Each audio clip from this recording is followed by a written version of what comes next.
this journey, we have Miss Vaishnavi Vangala. Vaishnavi is a software engineer, yoga teacher, mandala artist, and a dedicated meditator.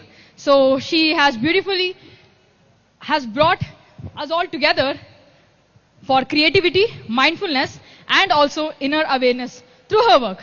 So now, please join me in giving a big round of applause as we welcome Miss Vaishnavi Vangala to the stage. Can you guys hear me? No? Can you hear me? I think yes. Oh. Very good afternoon. So yes, papers are being distributed. Good, good, good. Everybody, please settle down. Settle down, sit comfortably where you can happily listen and also draw. Yes?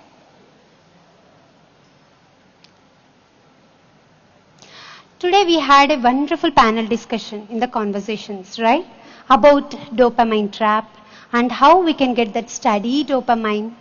What's the, difference between just dopamine attack? Just, we consume or we do various things in search of dopamine, but again we become addicted. So, but there are many beautiful things that will give us really a steady dopamine and give the satisfaction, that rewarding feeling, and mandala is one of them. So yeah, we'll know more about mandalas, how to draw them, especially why you guys have to draw mandalas, and how mandalas can become energy mandalas. How you can literally give energy to the mandalas. Yes, how they are going to have an effect on us in a very positive way. We'll see today. So yes, I think, I have to use this.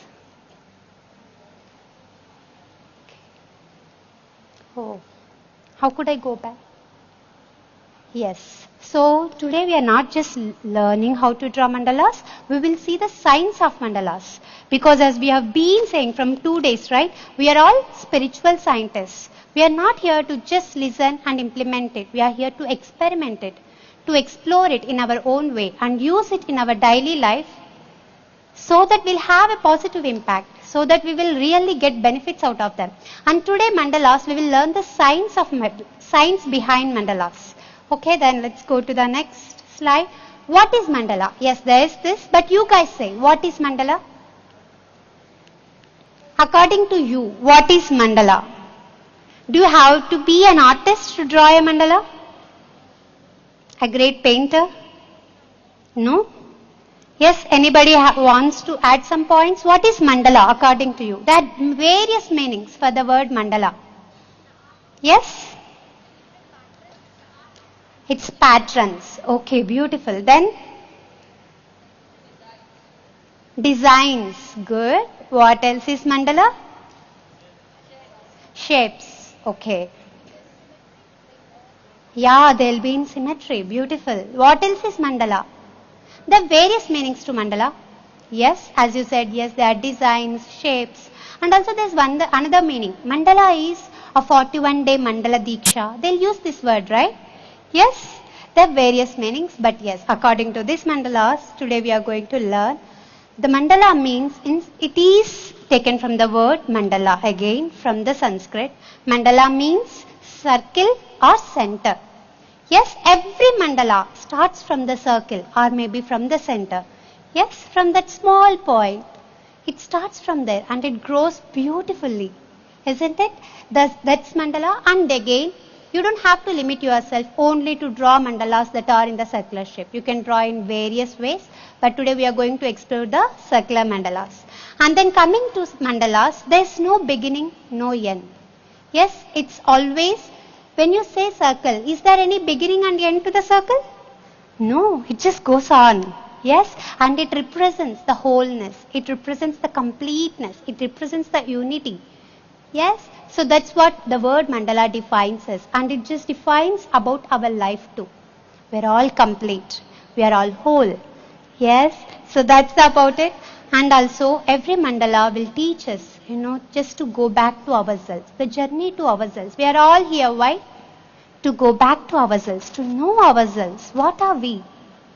Yes. So through mandalas, we can definitely explore that. And now, there are mandalas in nature. You can see there, but there are many more too. Yes, in nature we see mandalas. Everything is in harmony. If you just observe, if you just throw water in the lake, the ripples that are formed, doesn't they represent mandala? Yes. And the petals in the flower, and especially if you see sunflower, those seeds, they are like beautiful pattern of mandalas again. And then snail and the snowflake and just that wood, that logs. Just by seeing that log, you can say the age of the tree. Yes. So that just like that, there are mandalas everywhere. So we're just connecting with the nature in a way. We're just harmonizing ourselves with the nature. And now let's go, because we have to draw. We quickly go through this. And history of mandalas. Mandalas is not something Gen Z is speaking about. It's not today we are exploring or I am teaching. No, it's there in our culture from the very, very, very beginning. Today Patri told us the creation, when that creation happened. First what came? Om came, the sound came. And then there are various Sri Yantra came. And then mandalas came. So they were there from the very beginning. The entire nature is in mandala itself. That's what I was saying. Yes. So this is not something good today we are discovering. It's always there. And we are having benefits of those without even knowing that. Yes. So that's the history of mandalas. It is there in the form of labyrinths. Even in the Buddhists. The Buddhist monks, they draw mandalas for days. Using that small grain sand, they just sit, draw, and one day they'll just remove it. That's it. They just erase it, just like Akka said. It's just cheripestaru. They just clean it off. Yes, that's the detachment you learn. While drawing mandalas, we always connect to it. When you are drawing mandala, you become one with it. And then one day you let go of it. It teaches many things. Even into our lives, we take the science behind it and apply it into our lives. And then coming to Sri Yantra, we all know it's one of the powerful sacred geometry we have. And then coming to Jains, even Jains use in all cultures. Even in Islam, they use. Even in Masjid, if you just go, you see various mandalas around. Even in church, you'll find them. So it's everywhere and we are getting benefits. If you just go to temple, how many of you seen mandalas in temple? Various sacred geometries. Yes, it's everywhere on the walls. It has been carved. Yes, so we have mandalas everywhere. We have been seeing them. We've been influenced by them. But yes, we are not aware of them.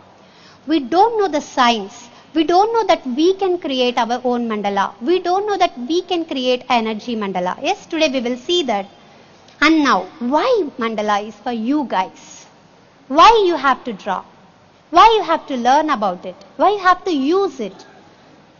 Because there are many wonderful benefits. The first thing is, when you draw a mandala, automatically first your breathing will become normal. Because there is no way, two things will not happen. You can't think and also, like you can think, you can draw. These both things cannot be happening at the same time. Either you can think or you can draw a mandala. Either you can be in the present or you can be, without drawing mandala. Understood? So you can't be in the past or the future when we are with mandala. So that's the beauty of it. You will be always in the present moment. And in the present moment, when you are there, your breathing will become very, very calming. It becomes very natural. It deepens. It calms you. And then, when your breath becomes normal, it automatically affects your emotional state. It affects your physical being. It affects your mind. You become calmer. So that's why mandalas are literally useful for all of us to avoid various psychosomatic diseases. Yes, where we are always thinking about past or future. It could be stress, anxiety, many things, because we are not in this present moment. So mandalas will bring you to this present moment. When you meditate, definitely. But when you open your eyes, when you just want to explore yourself or just spend a time, definitely mandalas will help you. And then, as I said, you will be in the present moment. You will not be thinking about either past or future. So now we'll start drawing mandalas. Enough about speaking them. Also, how many of you know rangolis? Why we start our day? Why women start the day with rangolis? What happens? Actually, I want to say one more thing before we draw. Patri sir always told, has given highest importance to art. How many of you know? He always told, we all should learn at least one art. Yes? Why? Can anybody say why we have to spend time in art? Mastering one art or spending time with art. Why? Anybody have an answer? To impress others? To earn money? To calm you? Good. Anybody? Anything? To make you famous? What did you say?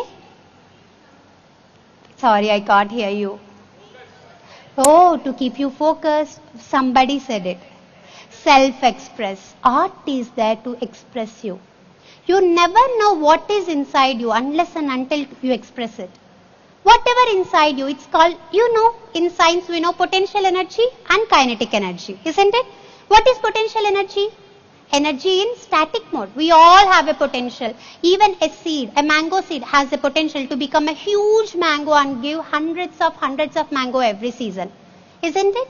But when will you see mangoes, leaves, tree? When that energy is in kinetic motion, when you bring it outside. We all have potential. We all have the potential of that source. But where it is? In the dormant form. Just in the potential form. But you have to bring it into kinetic. How will you bring it? Through art.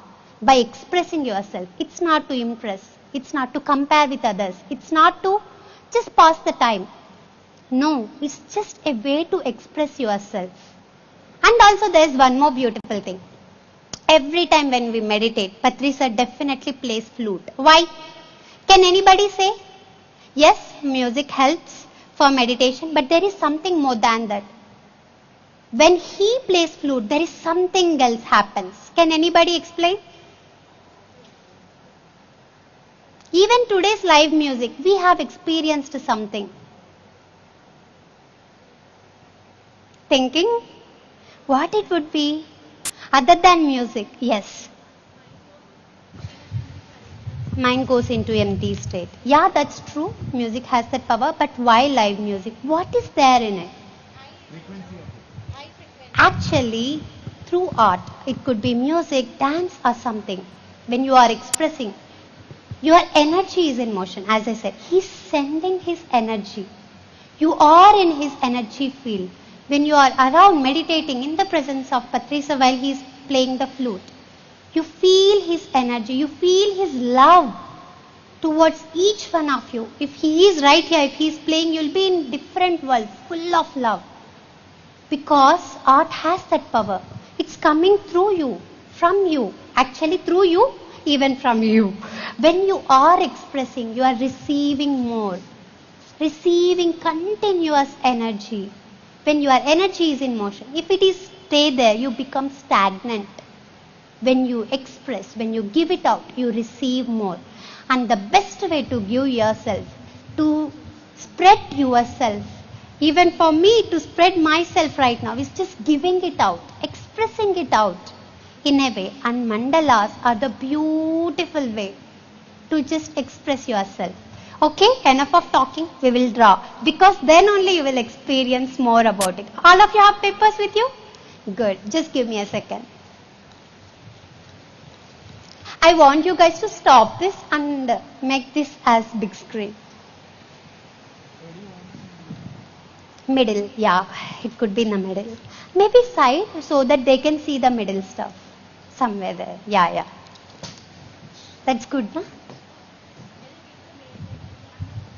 Camera, you have to zoom here, maybe, so that they can see the entire screen. Oh, but they can see this.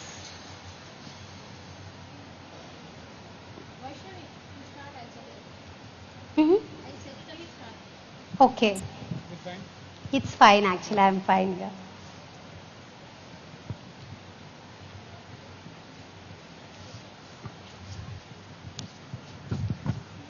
Good, can I start?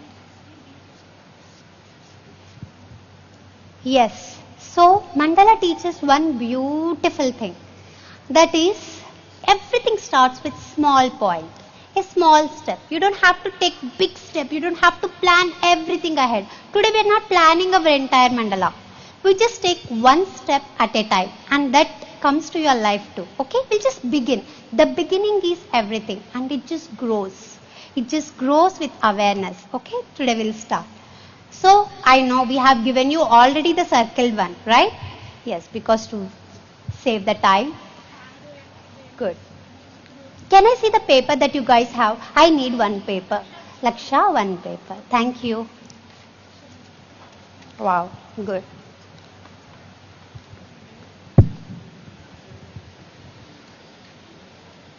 People who don't have any support beneath, you can just come here to the corner, put the paper on the floor and draw freely. Ensure you have everything for you to draw pleasantly. Yeah. Please share some pens and sketches to your friends so that everyone has everything. Thank you. And you don't need scale, nothing, because we are just going with our skills to just estimate it. See, I am making it. But however it is, I am saying again, whatever the mistakes you do, they'll become the part of your beautiful mandala, just like your life. Okay? Good. So this is what you see, right? Right now in the paper, one round at the center. Good. So now we will draw one mandala, all of us together. But again, behind you can draw sometime of your own. Good? Yes. But this side will do the same mandala, all of us. The very first one. We are going to begin. And when you are drawing mandala, you have everything ready. Now I want you guys to close your eyes for a few seconds. We start. Just close your eyes. Take few seconds, observe your breath. Because as I said, if you are just doing physically, you don't have to close your eyes. But we are not just physical entities. Through art, we go beyond our physical dimension. Observe your breath. Just become aware of this present moment.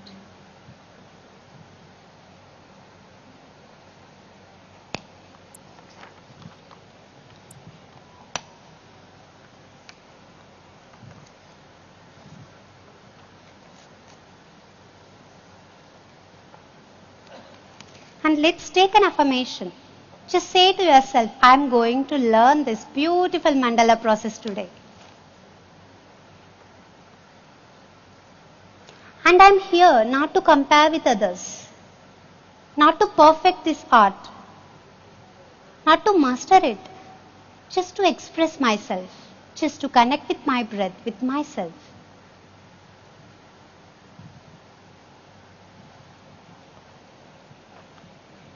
With that wonderful affirmation, let us slowly open our eyes.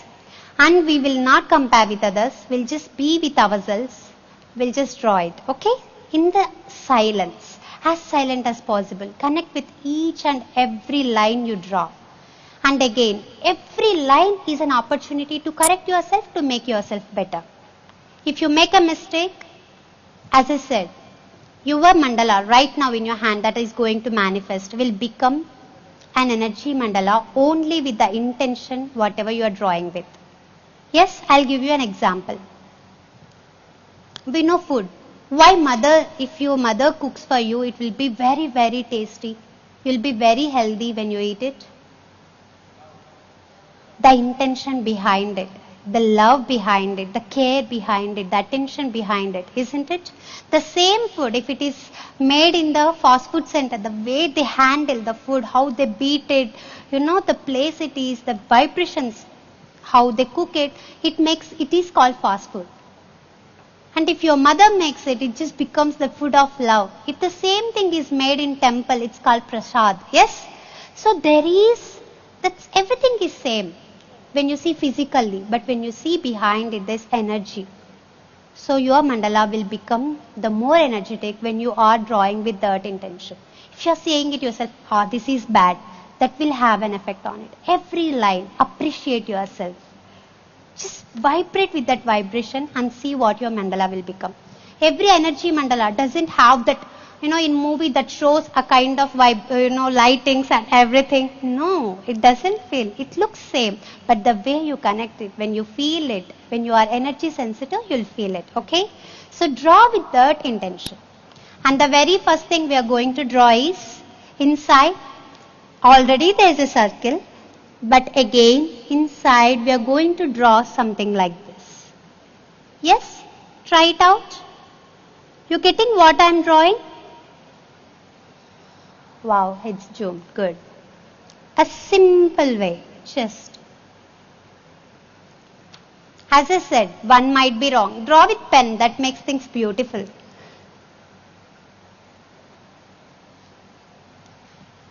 Every time you draw, try to have that control. Slowly draw it.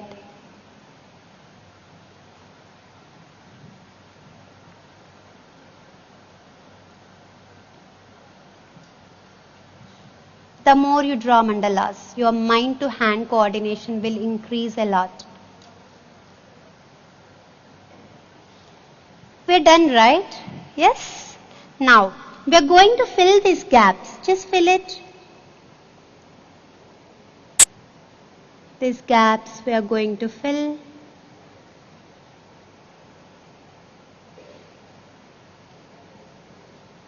As I said, appreciate every circle you are drawing.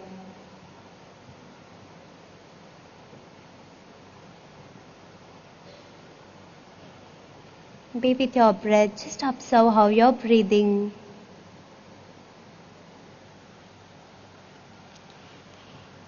It looks like lemon. Mine looks like it. We're done? Now in the center, we just draw a line and then maybe a dot. Give it a try. You don't have to draw the same. If you want to explore, yes, you can. But again, when you draw the line, try to make it equal. Every line. Same length. Because it's all about harmony. Why Sri Yantra has that power? Because it has proper angle. Why pyramid has that power? Yes, try to make it as perfect as possible if you can.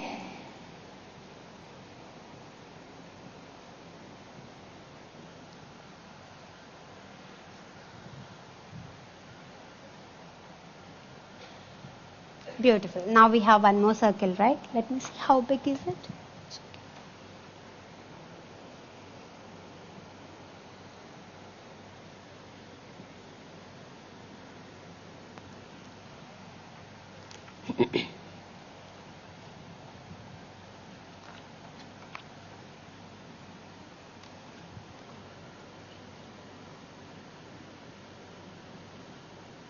Good. Now we're going to the next line. Going together? Good? Just a thumbs up maybe? Beautiful. So to the next slide, we can have any pattern. But let's see, I'll show you the pattern here and we're going to draw the same inside. Okay? So because I want you to be more mindful, I'm making patterns a little, not difficult, but a little tricky. That's it. Okay, one line will be like this and dot here. Another dot will be here and a line followed by line, dot and then line. Got it? And equal spacing. Draw that around your mandala. Good? One line like this and then dot. And then another line. And make sure, in each quadrant you have this, right? Have equal number of lines maybe. So that it will be more harmonious. That's it.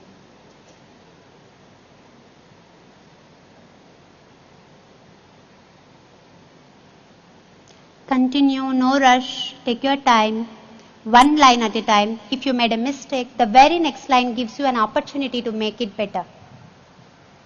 Just like your life. Every step matters. With same consistency, same energy. Just give one more try, that's it.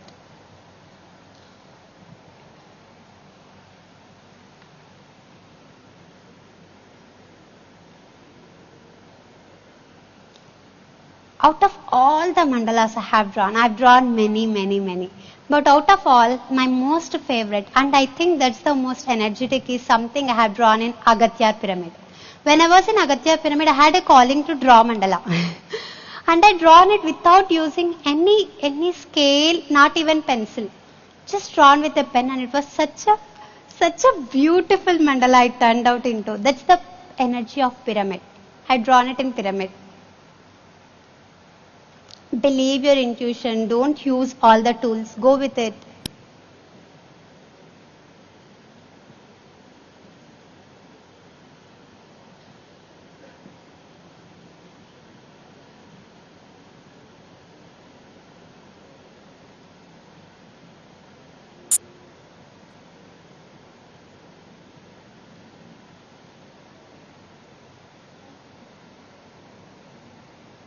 Haha.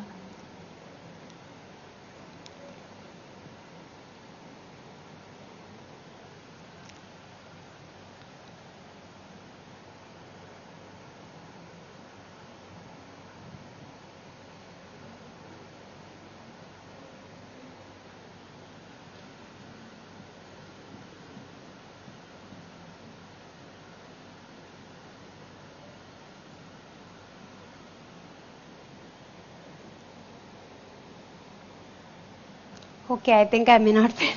You guys finished? If you finished, just give me thumbs up so that I'll understand. But take time.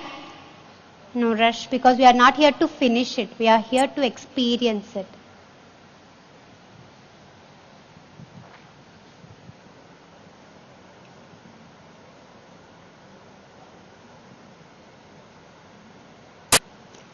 We always, when we want to gift to somebody, we buy things, we do things, right? One of the best ways to give mandala. So that you're giving part of you. Now your energy, your love to them, right? Your time. I do that all the time. I give them the mandala.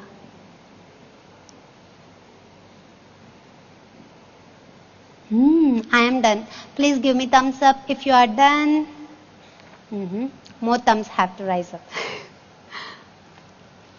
Good. Finish.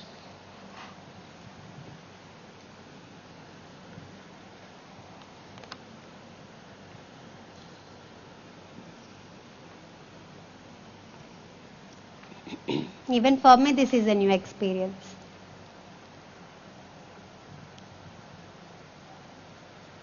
We are going for the next line, maybe in just few seconds. I hope you are appreciating. I hope you are not saying words like I could be better. Don't say it. Don't say that if I have pencil, if I have eraser, if I have sharpener, no ifs. Just do with whatever you have. You had enough. You have enough. Okay, we are seeing the next pattern. Into the next circle. Okay? You want me to make it complicated? Okay, we will try. Because I want you not to just draw, I want you to be there. Wow, this is easy one. Look at this. Okay, maybe you can finish that line again. Wow, it's zoomed enough. See, you are going to draw a line like this and make it like that. It has to touch the ground. And then from here, you take it and then make it again like this. Can you try? Give it a try.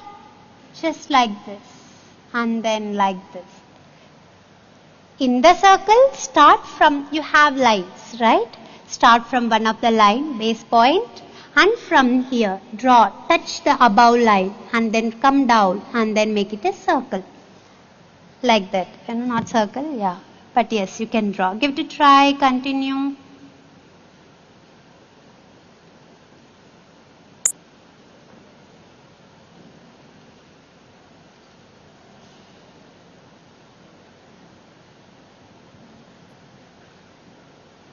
When you draw on the board, it's literally different. Even when I draw on the walls. You can't turn the paper. You have to move your hand. That's a beautiful way to draw actually.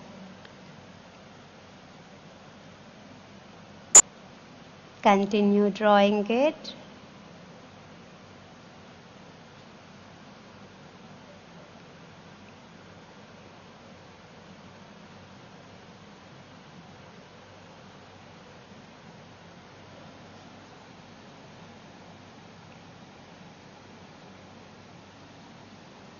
Mandala is never about complicated patterns. It's never about those. Mandala is all about conscious pattern repetition with same efforts so that it looks very perfect by the end. You did it? If you have done it, just look at once, you can continue. See, there are gaps here, isn't it? Mandala tells us one more beautiful thing. When you have to fill, when you have to keep yourself empty. Even in the life too. Where you have to fill, where you have to leave it empty.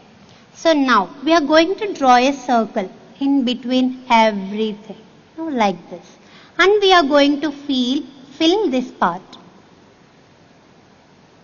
In mandala, filling is important. At the same time, empty space is equally important. Just like in the life. Emptiness. That emptiness makes things more beautiful. It's not about filling everything.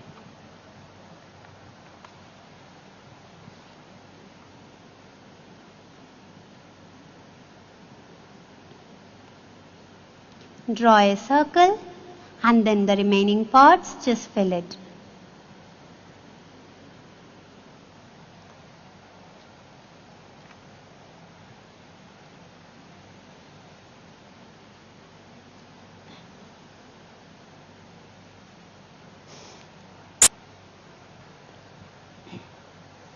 Then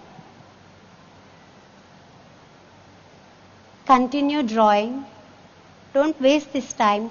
Use it to connect with yourself. Connect with every line you are drawing. The more you draw mandalas or any art, you will understand the beauty of that long concentration hours, where you are giving that effort without any distractions, without any diversions.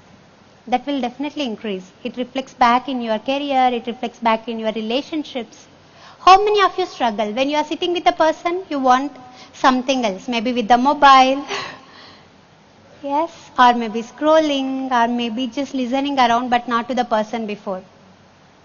Mandala is right now love of your life. Give complete attention to your mandala.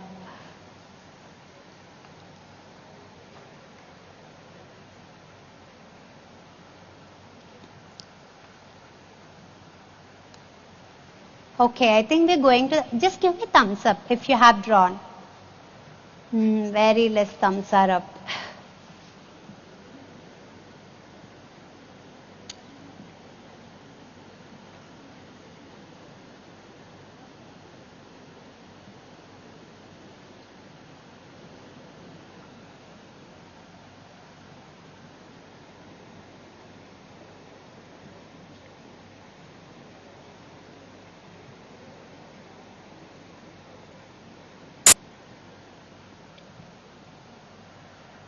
And the mandala you have drawn always vibrates with that energy that you have created with. Whenever you come back to that, it would be on the wall, it can be on the paper, it could be a small things. But you become, again, you become one with that energy. You will feel that energy of that mandala. Good. I think we are going to the next line. Please say if we are okay. Yes? You want to make it complicated or very less complicated? Complicated somewhere I could hear. We'll try a little complicated because it's not about complication. Everything is easy. But it requires your attention a little more. That's it. Okay, look at this. Just a little more attention. All we can give is that. Okay, here we are. What are we going to draw is, okay, you could see properly. A line like this. And then you're going to do like this. Okay? Till there, okay? And then all you have to do is make it like that. How does that look? Good, right? Yes. As simple as that. Just from here, again begin. Draw it like this. And then from here, bring it down. See, very simple. First one, it will not be so good. Second one may not be. But by the end of the circle, you will get that shape. Give it a try.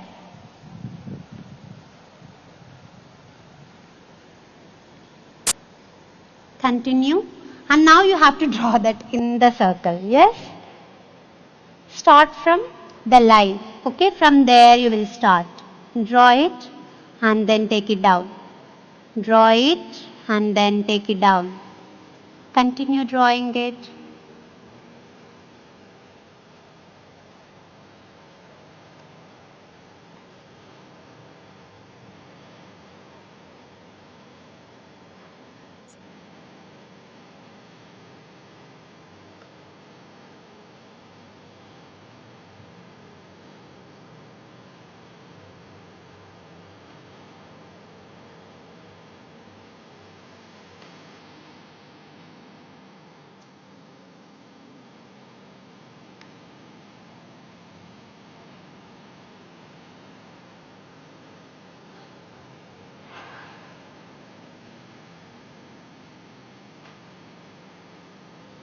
I hope you're getting it.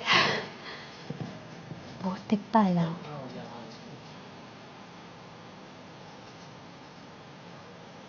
Sorry.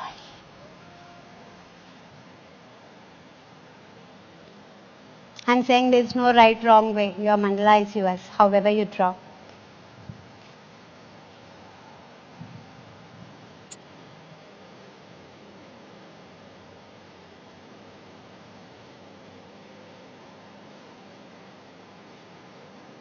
And all of you should try once on the wall. Literally like it. It challenges you in a very beautiful way.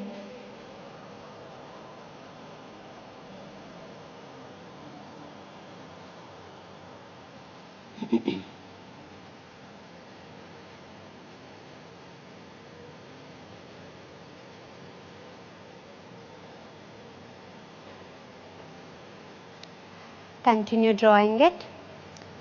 Okay, just look at here once, only once. Okay, inside. Now you've drawn these, right?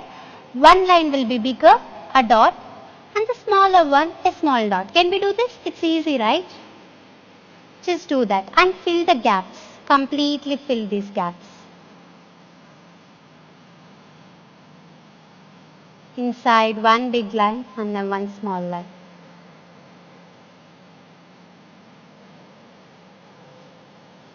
Oh, yeah.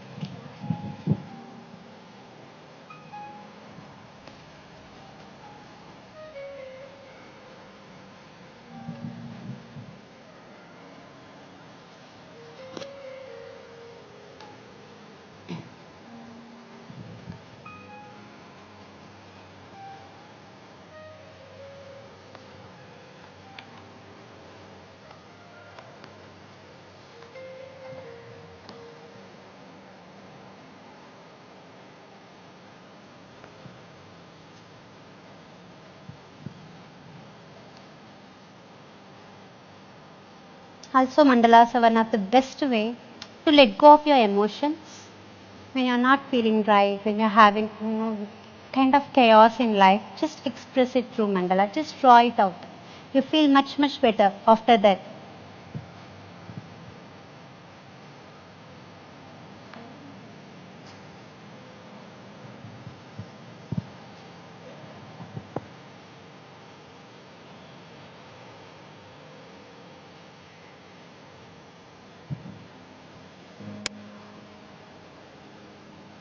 Okay, are we ready for the next one? We have 5 minutes left.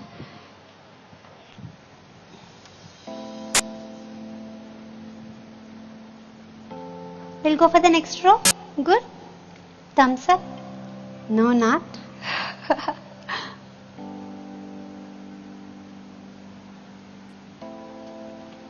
But we have to.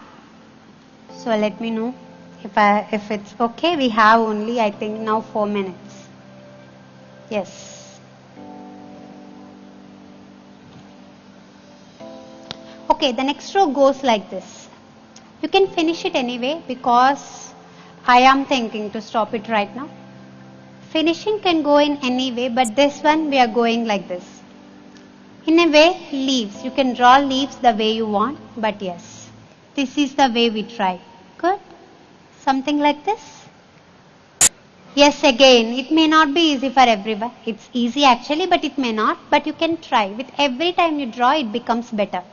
All you have to do is draw one line like this and then again back down. One line and then another line. Just bring it down. And we're going to bring this into the and start with this end of the line. Any line you start with, just take it up. Proper placing, equal gaps.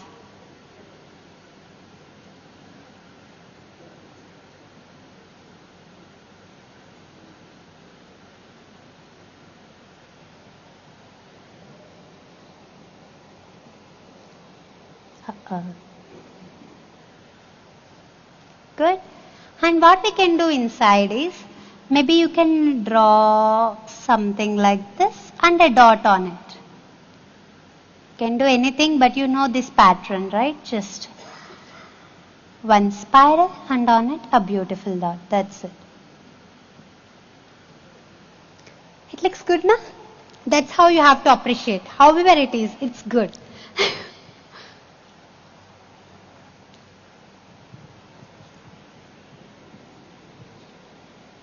Always remember your body. Actually, I'm a yoga trainer. I literally believe it. Even your mandala is your baby.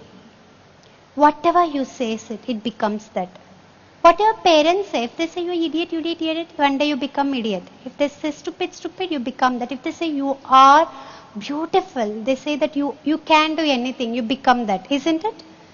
Almost, when we are kids. Just like that. You have to say beautiful words to your mandala. You have to appreciate it. It becomes that.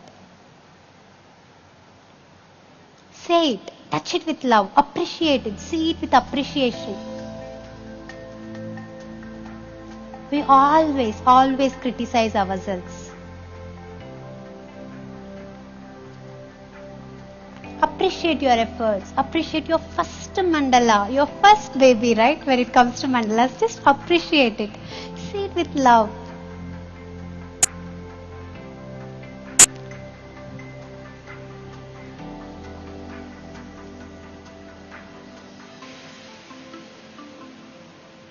That simple mandalas are Sukshmamlo Moksham. Always bigger things are simple and easy. That's it. Mandala is not something, very difficult or anything.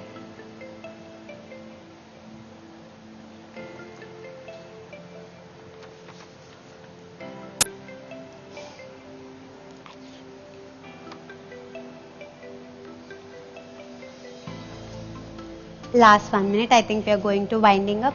Like wherever you are finished, just wind it up and maybe you can draw it some other time when you have the free time. Yeah, you can continue later. True. But not right now. You have more beautiful sessions coming up. How do you guys doing? Good? Could you see it from there? Hope so. Okay then. We are winding up. Thank you. Just give yourself a try. As we say, you don't have to follow everything, but you may connect with it. I connected with it and I've drawn many mandalas. I've seen myself transforming while I'm drawing mandalas. I've seen myself expressing. I never knew that I could draw something like that. I could sit for hours. And again, when you're sitting for hours, make sure your posture is correct. I can sit for hours because I practice yoga and all this, but you have to make sure you're sitting in the right posture and then drawing. We are drawing mandalas because to make our lives better, not to make our posture bad. Okay? Thank you for this wonderful opportunity. Keep expressing yourself. Thank you.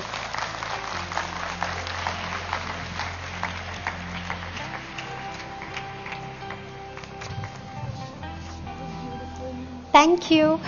Thank you so much, Vaishnavi. That was such an amazing experience, right?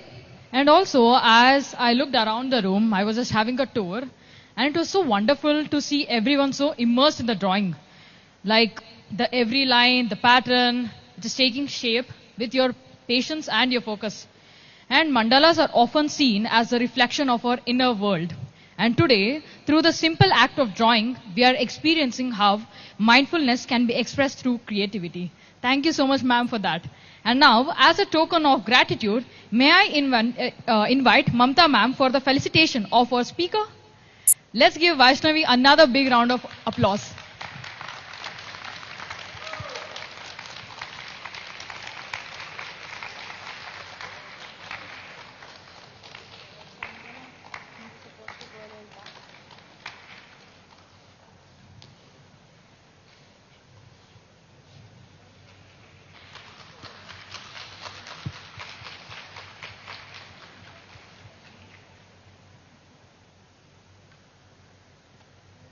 Music, please.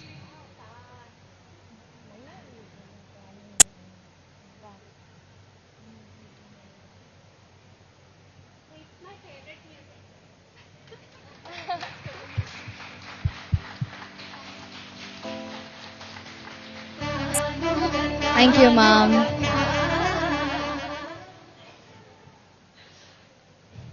Every meditation journey is unique. And sometimes the most powerful way to understand this impact is through a real life story.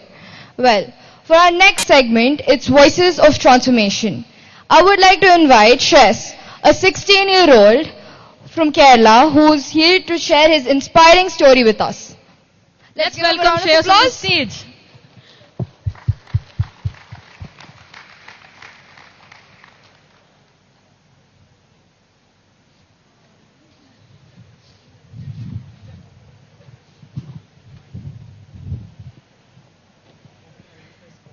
Hi everyone, very happy afternoon to everyone.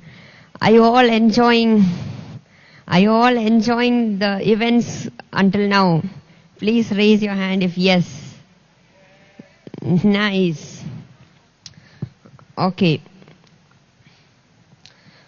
So let me ask you something. What if healing could happen not only through medicine but with consciousness?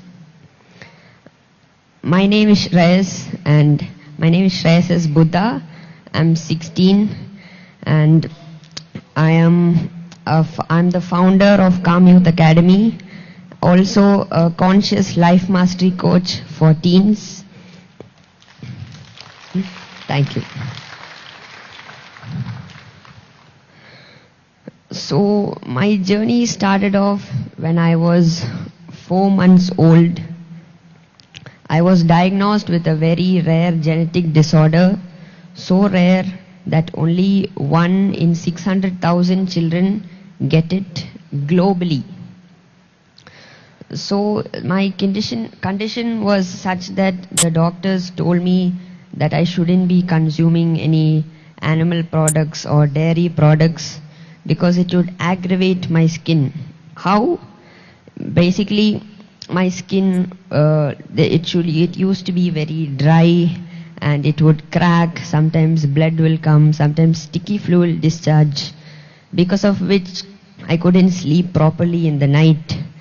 My skin would stick to the bed sheet and my mom had to soak me in warm water and slowly peel off the bed sheet. It used to hurt my skin when I was small. So that used to go on for a few years, and I was on steroids for the first 3 years of my life. Basically, the steroids didn't do anything much apart from suppressing the condition.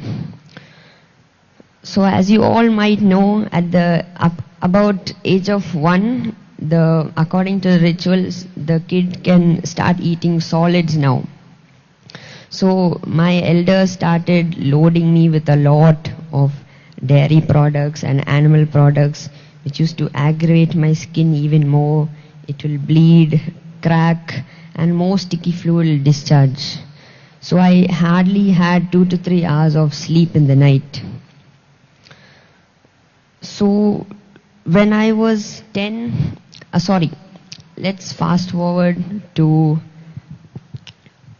So because of all of that, my mom decided that we moved to God's own country. Only my mom, dad and me, away from my elders. So thank God I was away from all of their forceful feeding of animals. So then in Kerala there are lots of traditional dishes, and thank God most of them are plant-based, and I used to relish eating them. My favorite would be the Kerala sambar, because it usually has a lots of vegetables, and I love eating vegetables. So the nature, the humidity, the food, plant-based food helped me a lot to heal in my skin. It cracked a little less, the dry skin reduced because of the humidity. It kept my skin moist, and the bleeding from my skin, the sticky fluid discharge all reduced. When I was 10, my mom introduced me to meditation, and I started practicing consistently every day. Started off with 10 minutes and slowly increased it to 20, 30. And I could see the changes in my body even more than what nature and food did. I could see that almost my entire body, it started healing drastically.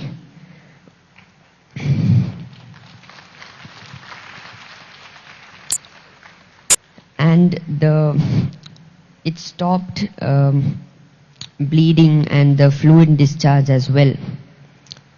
So after about a year or so, I started giving free meditation classes to kids at the age of 10.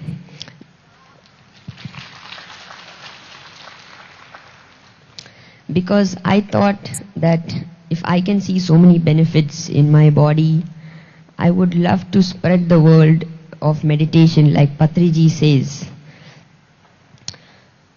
Then I moved to completely a plant-based diet after seeing a few documentaries like Cowspiracy, Maka Doodh. Have any of you heard of it? Yes, nice. I see many hands. Okay, nice. For those who don't know about it, I would definitely suggest you to watch it. So what I learned from them is that it basically opened my eyes to the cruelty done to animals. And this is not anywhere outside India. This is what is happening inside our Bharat. So I got to know about the cruelties, and I started moving slowly. I started trying plant-based ghee, butter, yogurt, curds, basically almost all other dairy products, but in a plant-based alternatives. And again, I could see many changes in my skin like that as well. So then, okay, let me ask you all a few questions actually. Raise your hand if you have ever had an injury, fracture, stitches. Anyone? Yes, okay. Have you raised your hand if you know if you are born through a normal delivery? Okay. For the last one, raise your hand if you know the pain it took for your mother to give birth to you. Yes. So I see only few. I think this would be an opportunity to ask your mom. So why am I asking you this? It's the same pain that almost every mother animal goes through.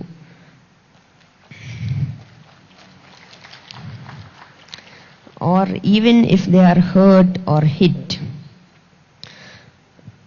So let me tell you a fun fact. Did you know what is the population of cattle in India? Anyone? Any guesses? Okay, let me tell you. It's about 192 million only in India. And I'm sure you all might know the population of humans in India, right? Anyone?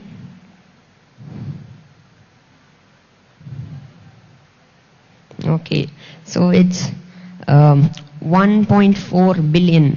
So you can do the math and see the difference between cattle and humans. But here's the sad part.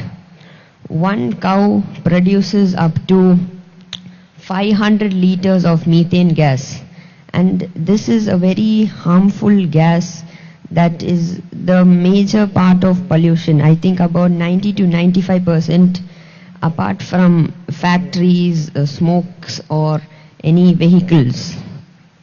So that is causing a lot of environmental issues as well. So getting to know about the cruelties of this and meditation. Yes, another thing is that as we all know, Patriji has gone outside of India, even India, impacted millions of people, and millions of people are meditating and increasing the vibrations of Mother Earth.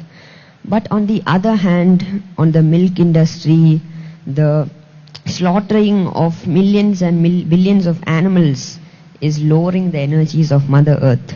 So on one side we're meditating to raise the energies, and on the other side the slaughters are causing the energies to come down. So I personally did not want to be part of the system, and that is, apart from my skin, it was another reason for me to move to a plant-based diet. And that reminds me of Patriji's quote. He also says that animals are my friends and I do not eat my friends.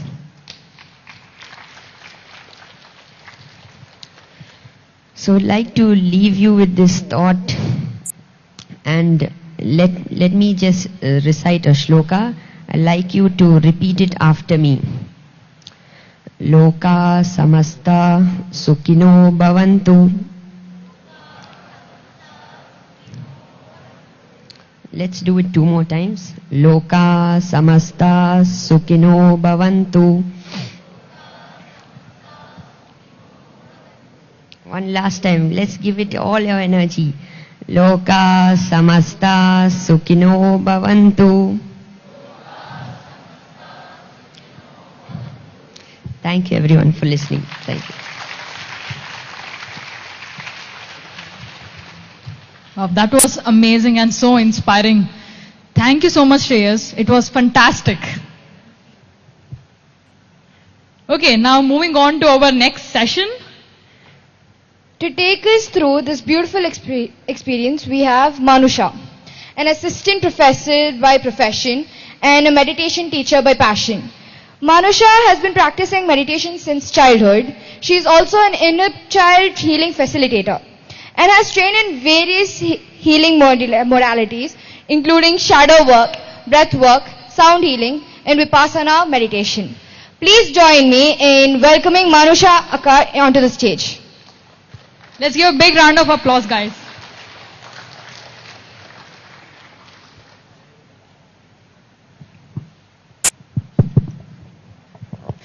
Hello all.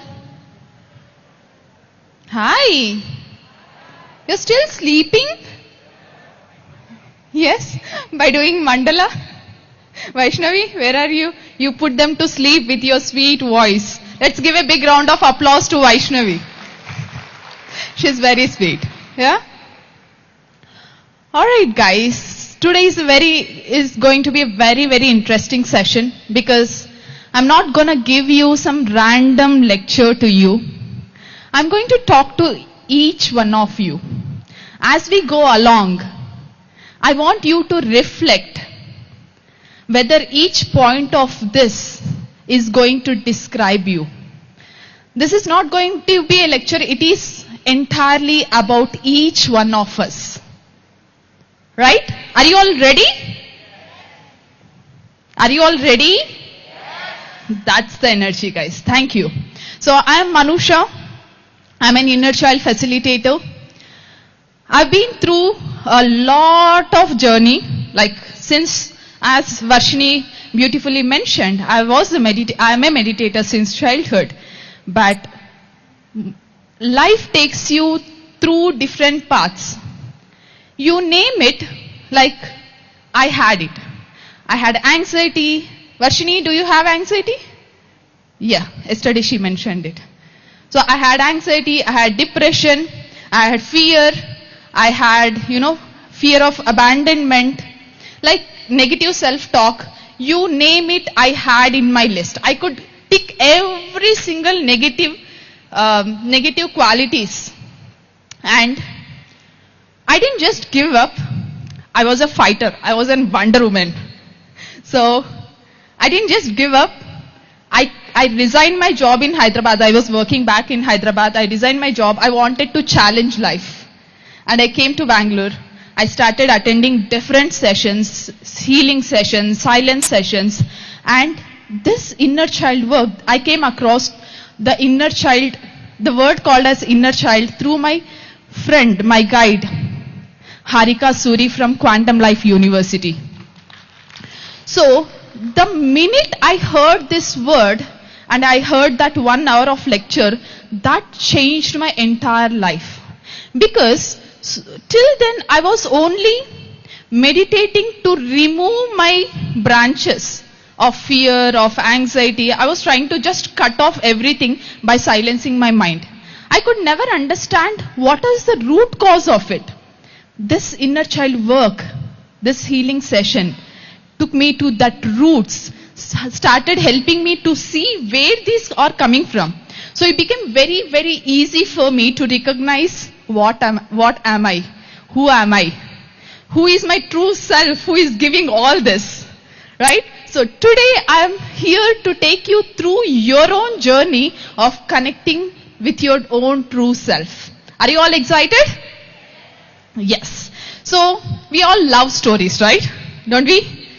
Yes. So let's go through the story of an ugly duckling. One beautiful summer morning, a mama duck laid eggs. After some days, she found out there is one odd egg. And though it is odd, mama is mama, right? So she nurtured with love, care, attention, everything. And that, as the duckling starts crack open, there was this one odd duckling which was very, very ugly. And everyone started laughing at the duckling. Everyone started commenting, bullying that you are ugly. And she was so sad, so alone, because she couldn't belong to any of the group. Though everything was fine, though mama is giving love, but still the duckling couldn't belong to the group. Deep inside, she was alone. She started looking for answers. She started comparing with everyone. She started, parents again, only till certain age, parents would be giving too much of attention to you. After that, they are busy in their own life. They also have life, right? Their entire life is not just for you. So similarly, their mama and dad were so busy that they couldn't take care of what is going inside the duckling. Is everything fine? Okay. Let's continue with the story. So, and then she started searching, and then one day, she even hated herself seeing in the mirror. I used to hate myself a lot. Whenever I look into the mirror, I used to say, I hate you. Only then I was so happy inside. I couldn't accept myself. So I could totally reflect with the reflection. Then, as the duckling grew, she turned to be a beautiful swan. Still, she couldn't believe that she is a beautiful swan. Then one of his friends came to the beautiful swan, introduced the work of inner child healing. And that beautiful swan turned into the beautiful. It started recognizing the beauty inside, and the whole life changed. So this 1 hour session, we will be exploring the beauty within each one of you. Alright? So, what are we? Who are we? Everyone says we are God, essence of God. Isn't it? Is it true? Are we the essence of God? Yes, each one of us. Where did we come from? Are we just bought like that? No, we are the essence of God. We have the divinity inside each one of us. So that divine self is called as inner child. That divine self is, you can name it anything. Here I am naming it as inner child. Now, what is this inner child exactly? So there is a portion of us which is very innocent, very vulnerable, very God-like, very, very pure. No matter how big the person is, how cruel the person is, how bad the person is, still there is a sweet one inside of us. No matter how we are, there is the innocence, there is the vulnerable part in each one of us, right? There is something so pure inside each one of us, right? So that pure essence or God-like essence in each one of us is nothing but our own inner child. This inner child, it is not some metaphor. It is a part of your own subconscious mind, where it holds every emotion that you have ever felt, every memory that you carry, every belief that you have believed it as true, every conditioning that you have picked along the way, even before you have chosen it. So since we are born, we keep carrying all of this. A newborn is just like a sponge. Does she know a language?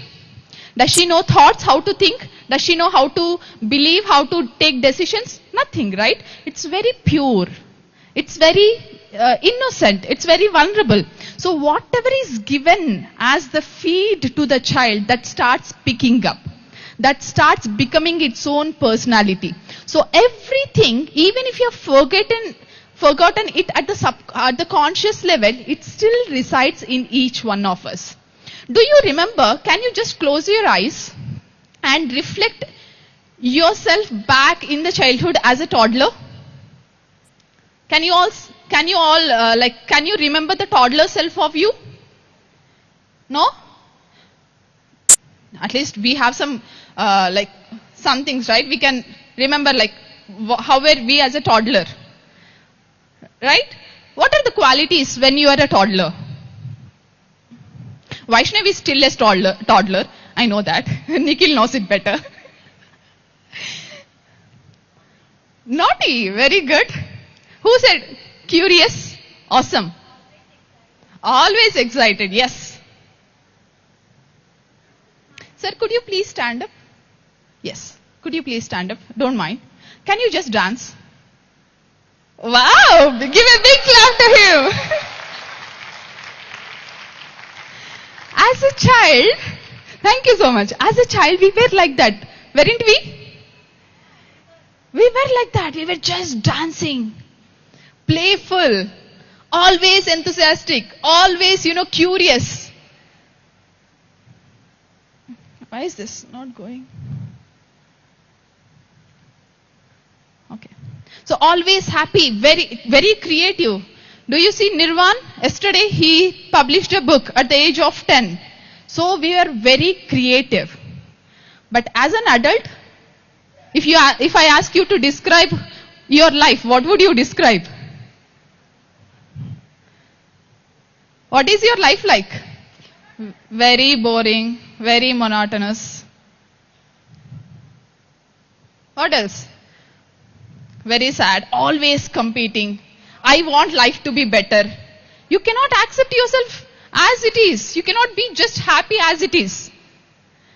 Can you give a broken toy to a kid, broken airplane or some broken toy to a kid?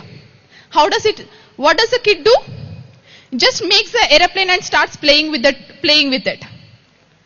They are so happy. They don't mind whether it is a proper toy or the broken toy. They would start playing with that. But as an adult, even if you gift a girlfriend with her favorite things, still she is not happy. Isn't she?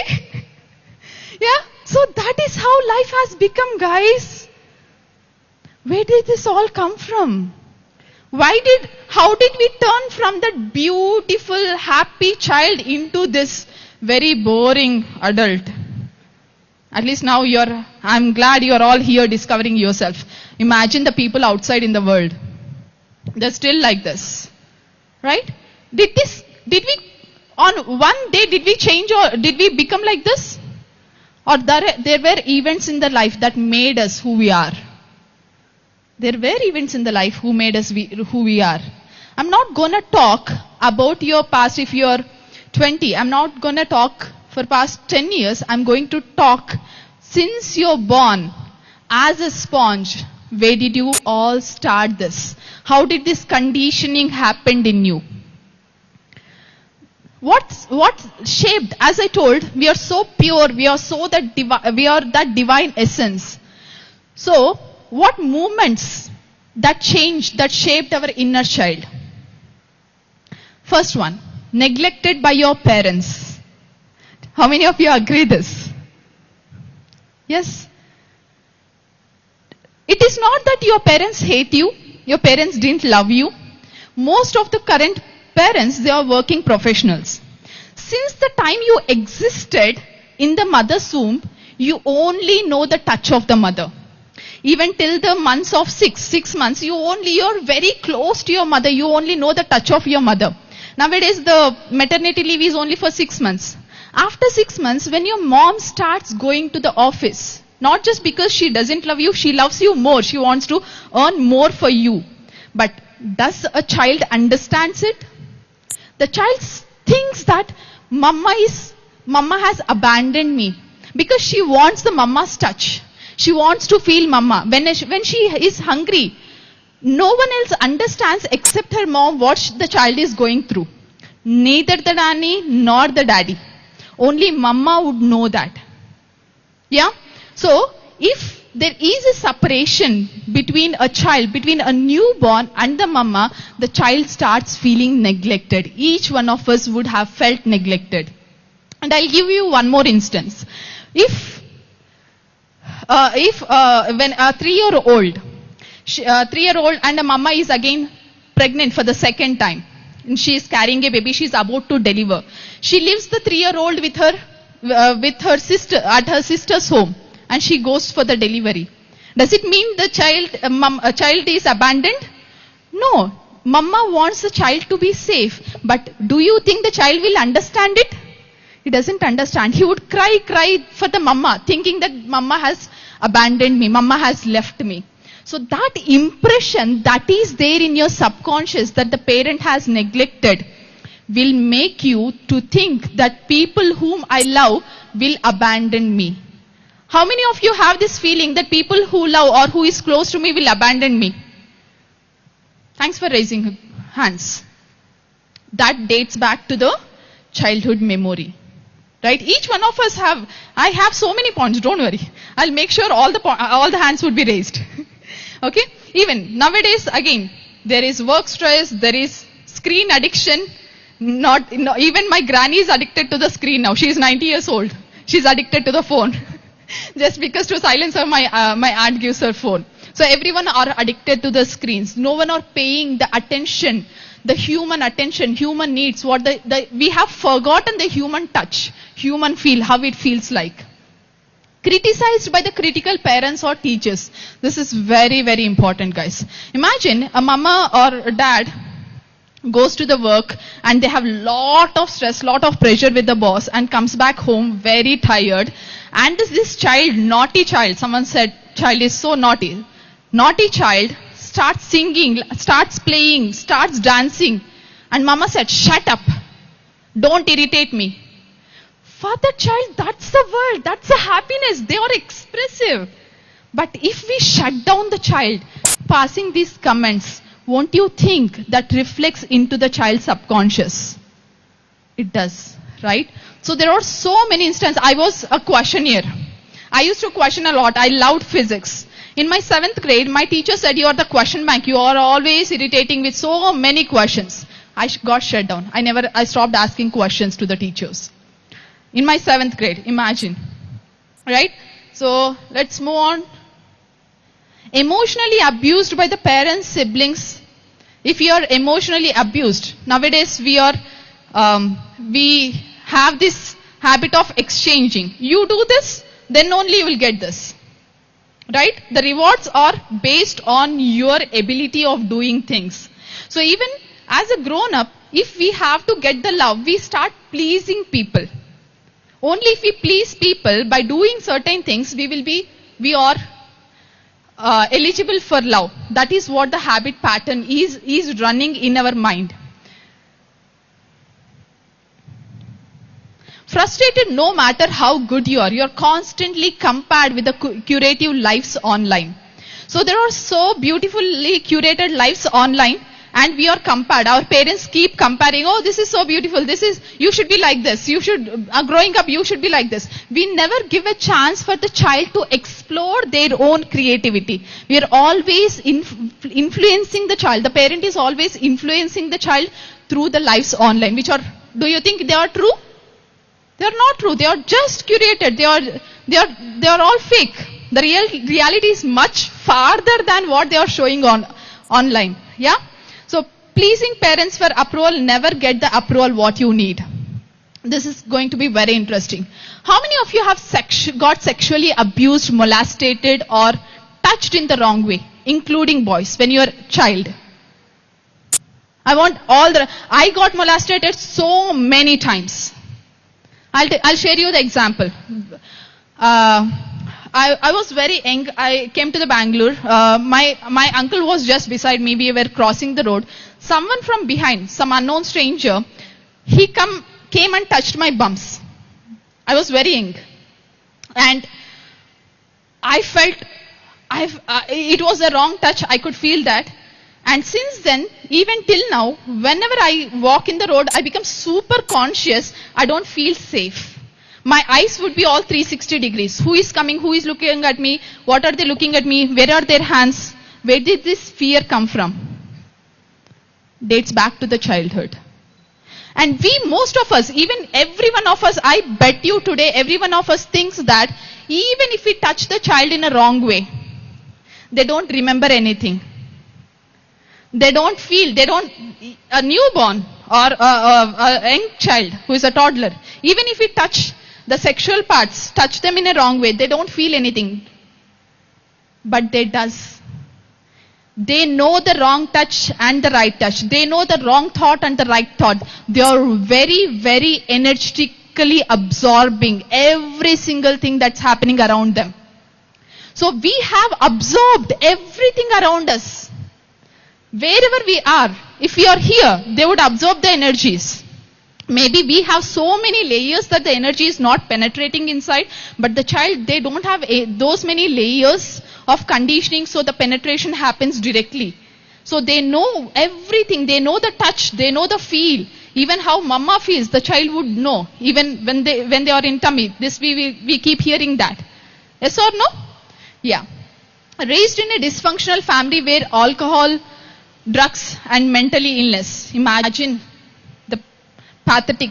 Raised in the single parent or unhealthy relationships. I tell you this. Always I had this feeling that people will leave me. I have very few friends and every best friend leaves me in 2 years. I would count on it. After 2 years they won't be in my life. So this has been a pattern all throughout my life. People would come me, they become very, very close, but they leave me. And I know that. When I did this inner child work at QLU, Quantum Life University, then I realized, going back to one of the childhood memories, this is a very 6-day long workshop. Okay. So I started going back to my childhood memories, and one incident popped up where my mom and dad were fighting and my mom left the home. I started missing my mom so much. I was crying. I thought my mom abandoned. She left the home. She just went to the next house where she was talking to them, watching the movie, watching some TV show or something. She was happy. She was happy there. But since I couldn't find the mom, after seeing that incident, I had this, my father couldn't make me stop crying. We searched everywhere, but we couldn't find the mom. And later when she came, I went and hugged her. I forgot this incident, but this pattern kept repeating. I always had this fear that people will leave me. And where did this adult pattern come from? Dates back to the childhood when I was just 7 years old. So everything here is programming, guys. Think it as you all have phones, right? How does a phone work? I'm an assistant professor in computer science. I know how the phone works. Does it just run through the apps that you are using?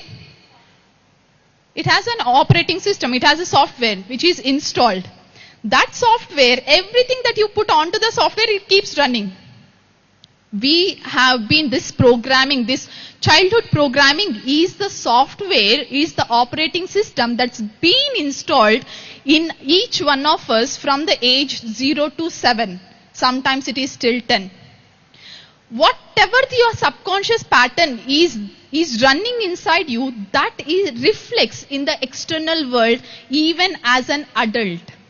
So whatever the problems that you are searching right now, every problem, if you see, the root cause is at the childhood. since you have picked up the pattern, you don't know how to deal with the pattern. That pattern is becoming a complex problem for you, and you're not able to know how to run it, how to handle it as a grown-up adult. So we have so many else. Okay, guilting over not able to fix our family.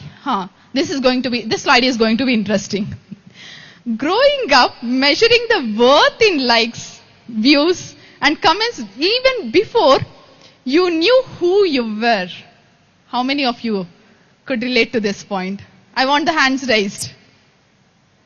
All the Gen Zs. Yeah? So by the time you were born, there were phones with your parents. There were reels. So everyone, once they post something, even before you know yourself, somebody would post a like for you, right? So how many likes is defining who you were? Feeling like always you had to be reachable, seen, on, and you never had really truly private moments. Whatever, even a small incident happens, post it online. Go it to the world. But there were no moments that you actually felt it. How does it look just by being with you, just by being with your family? You never know that feeling because you have never experienced that feeling. A mistake or a photo which is awkward, that moment got screenshotted. Can you post a very awkward post on your screens, on your Instas? Will you be able to do that? No, right? Immediately we will delete it. Why? Because people would judge me. We want people to like us. So we have so many, we change ourselves so that people will like us. I'll also be talking about that soon. And these days it is very common. Carrying constant background anxiety about the future, about the job. Yeah, nowadays it is. The AI has taken up the world. Before you have graduated, there is already the fear inside you about the future, right? So all this fear, anxiety, everything, the approval, everything is being installed in you, installed in your operating system, with which your entire outer reflection, outer world is being operating from. So everything, whatever the wounds that you have picked up is contaminating you. Basically, is it helping you in any way? No, it's contaminating you. In what ways you are getting contaminated, we would see each one of us. First sign, as an adult, if you have any of these signs, this is for you guys. So the first sign is codependency. How many of you are dependent on your partners for validation to feel good? If you're feeling low, you want someone to make you feel good.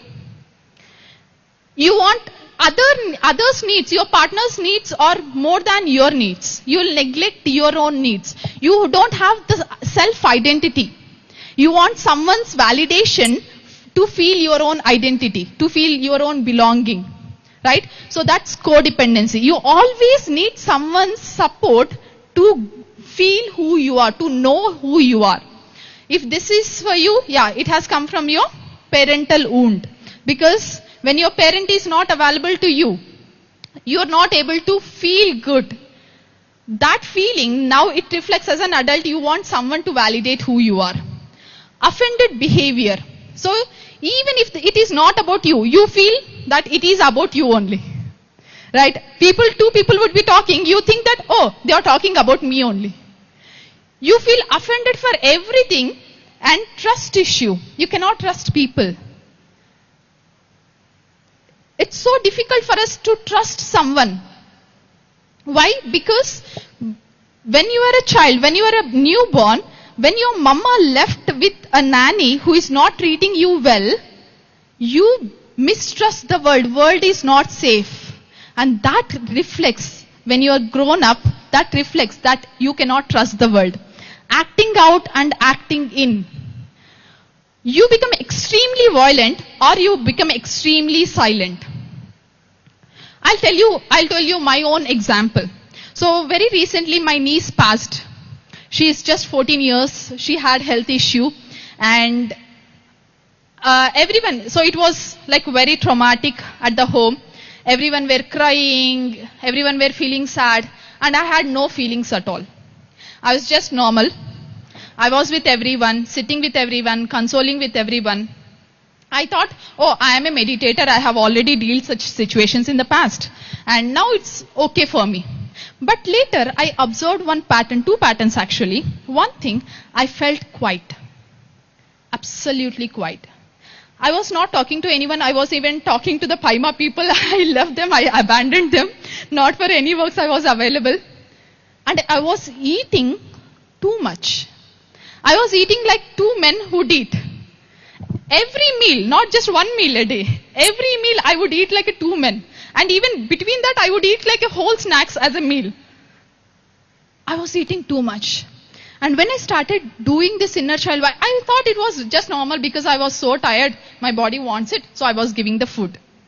And when I was doing this inner child presentation, then something clicked. I wasn't feeling emotions. I was just numb. But I was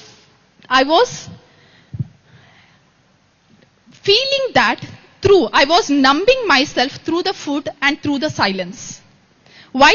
Because when you were a child, when I was a child and each one of us were a child, if we cry, what do the parents do or nanny do? Take a bottle of milk, put it in. Put it into the mouth. Everyone does that, right? Yes or no? If you're crying, what do they do? Just feed. It means that whenever there is pain, feed, eat or drink or put them to sleep. That is what is the programming that was running in my head. Where did this come from? I asked, who taught me if I have pain, who taught me to eat? No one taught me. But where did this come from? Because my programming, my subconscious programming was running. That comes to non-disciplined eating habits, addictions, drinking, and acting out. I should talk about this acting out. These days there is one trend, there is this one phase in Gen Z. Enemies are better than friends. How many of you have heard this? Wow. I heard it very recently. And I was like, what? I was shocked.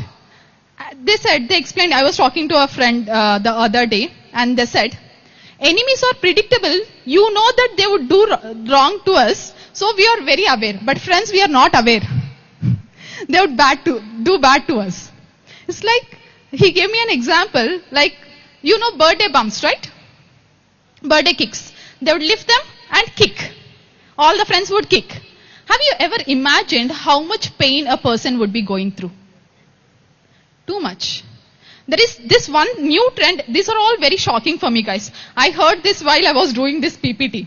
Okay. There is this one new trend. Hit on your balls. Hit on the balls. The Gen Z trend. If you are a millennial, it was shocking for me as well. That who would do that? Their friends only. Not the enemies. Their friends only would do that. Just imagine how much pain would be. And these are all thought distortions. They don't know what is good, what is bad, how much they can't feel the other person.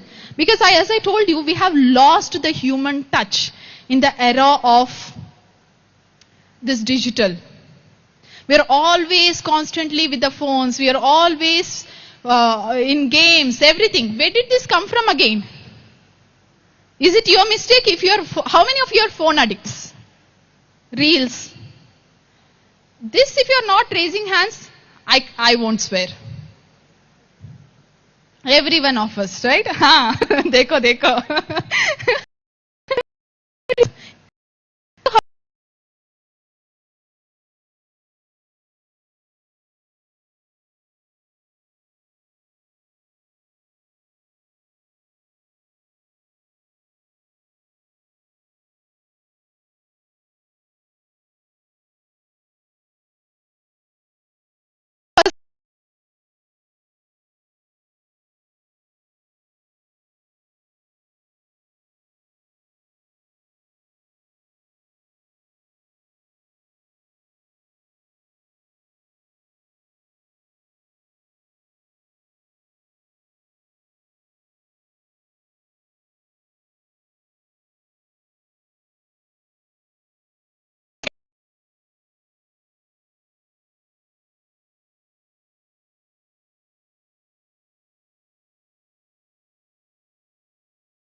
so deep in the subconscious.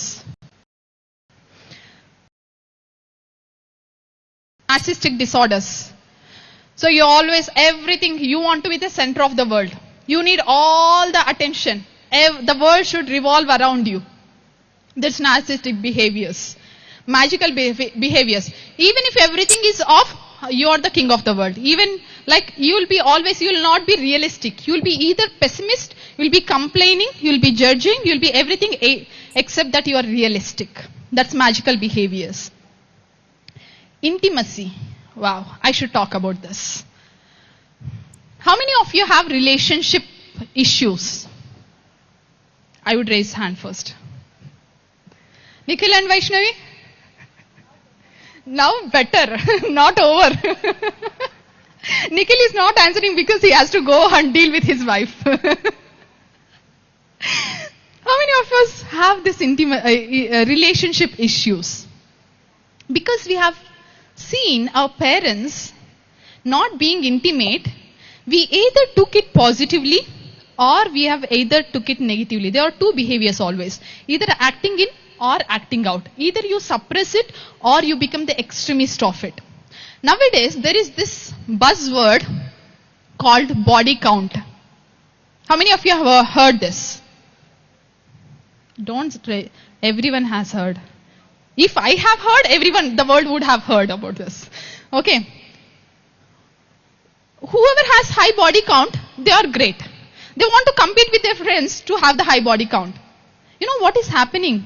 When you're sleeping with multiple people, you're actually losing the touch, losing the intimacy, losing how the real connection feels like, losing how the true love feels like, losing how belonging with the pattern feels like. If you are a Zanzi, you would say, old school. You don't know what's a trend. You're very backward. I would agree with all of you. But I'll tell you much deeper what happens when you're intimate with so many people. Everything is an energy, guys. Your thought is an energy. Your eyes, your looking is an energy. Your touch, even your handshake. What we are doing, shaking hands, we are exchanging energy. Your feeling is an energy. When you are sleeping with someone, when you are intimate with someone, when there is touch, the physical touch, you are actually exchanging the blueprints of your subconscious patterns. Have you ever observed, if you have slept with someone, after few weeks or few months, you start behaving like the person? Have you ever observed? What is happening? It's because the energy imprints, whatever is there, it is being transferred between the people. Now imagine if you have highest body count, how many imprints you would have taken? And you are losing the touch of your own beingness. You are becoming someone else. You are exchanging the energy. And you are losing the energy that you have within you. So it is so important to maintain boundaries, to maintain healthy boundaries.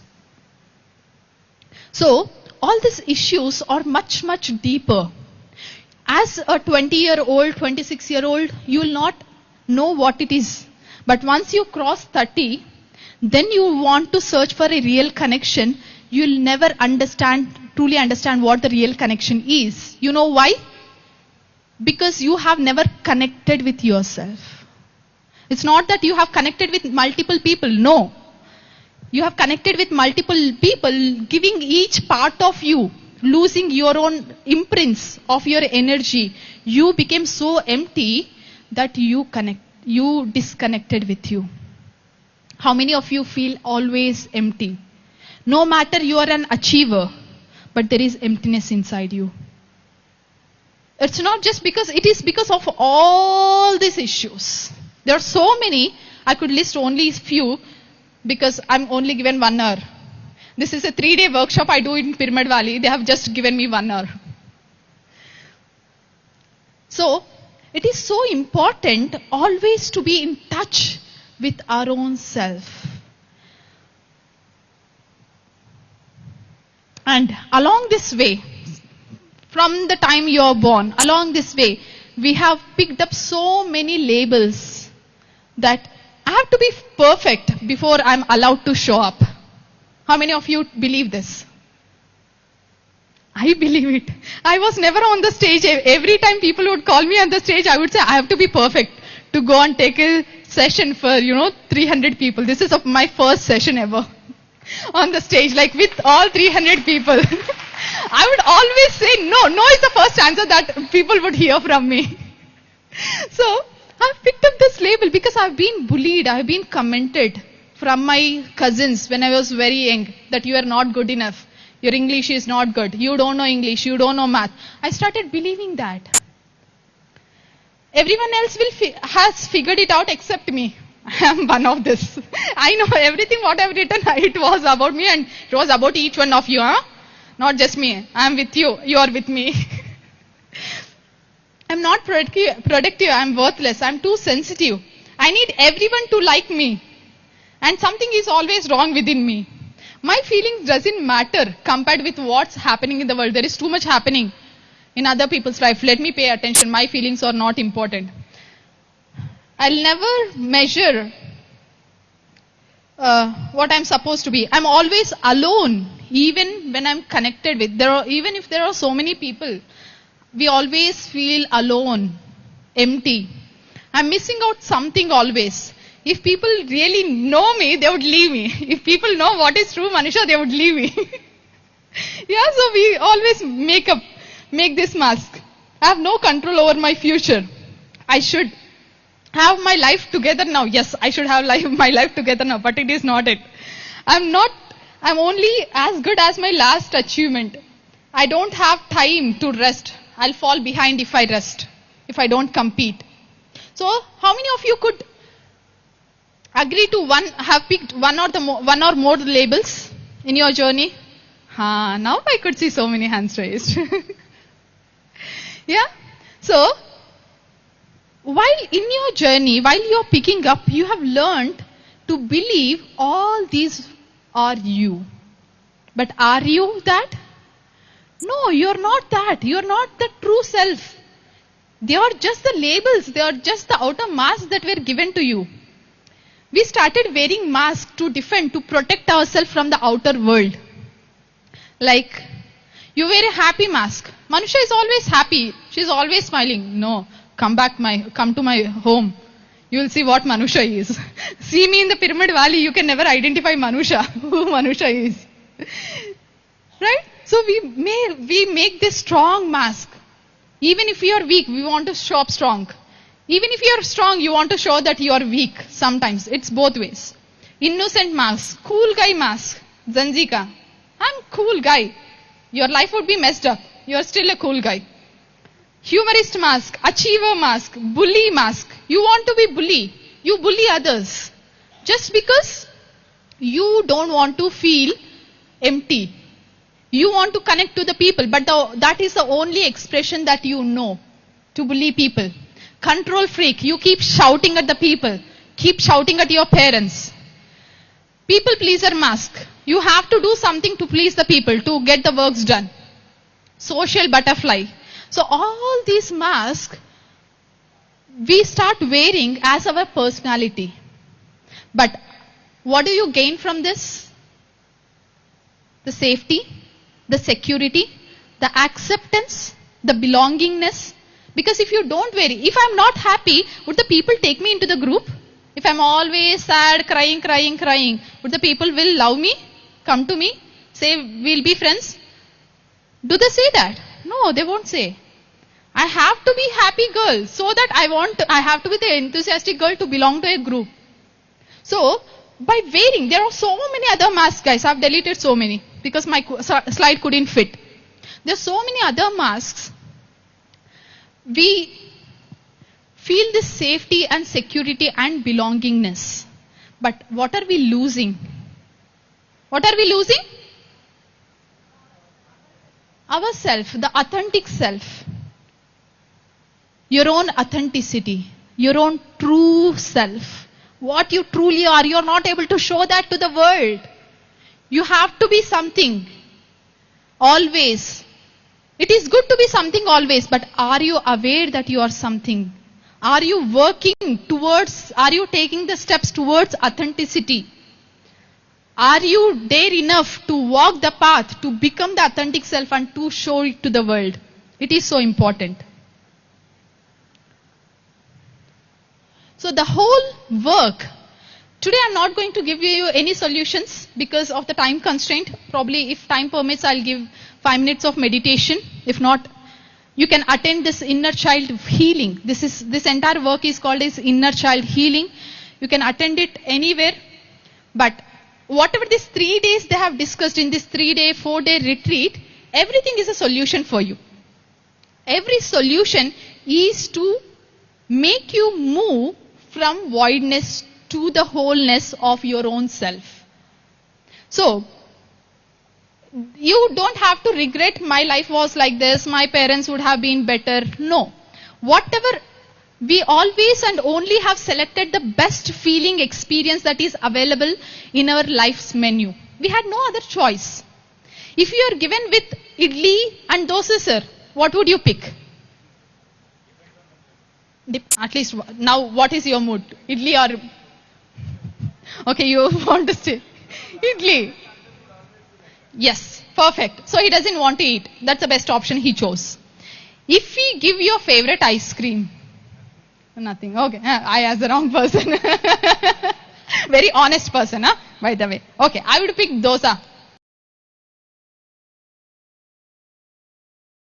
My menu. Would I go to the dosa? You Bangaloreans would hit me if I don't go to the dosa. I know that. It's an authentic food of Kerala. Bangalore. But I would choose the best available option for me. Yes or no? Even in your life, in your parents' life, whatever they have done, that's the best thing that they have done at that point of time. They wouldn't know anything better.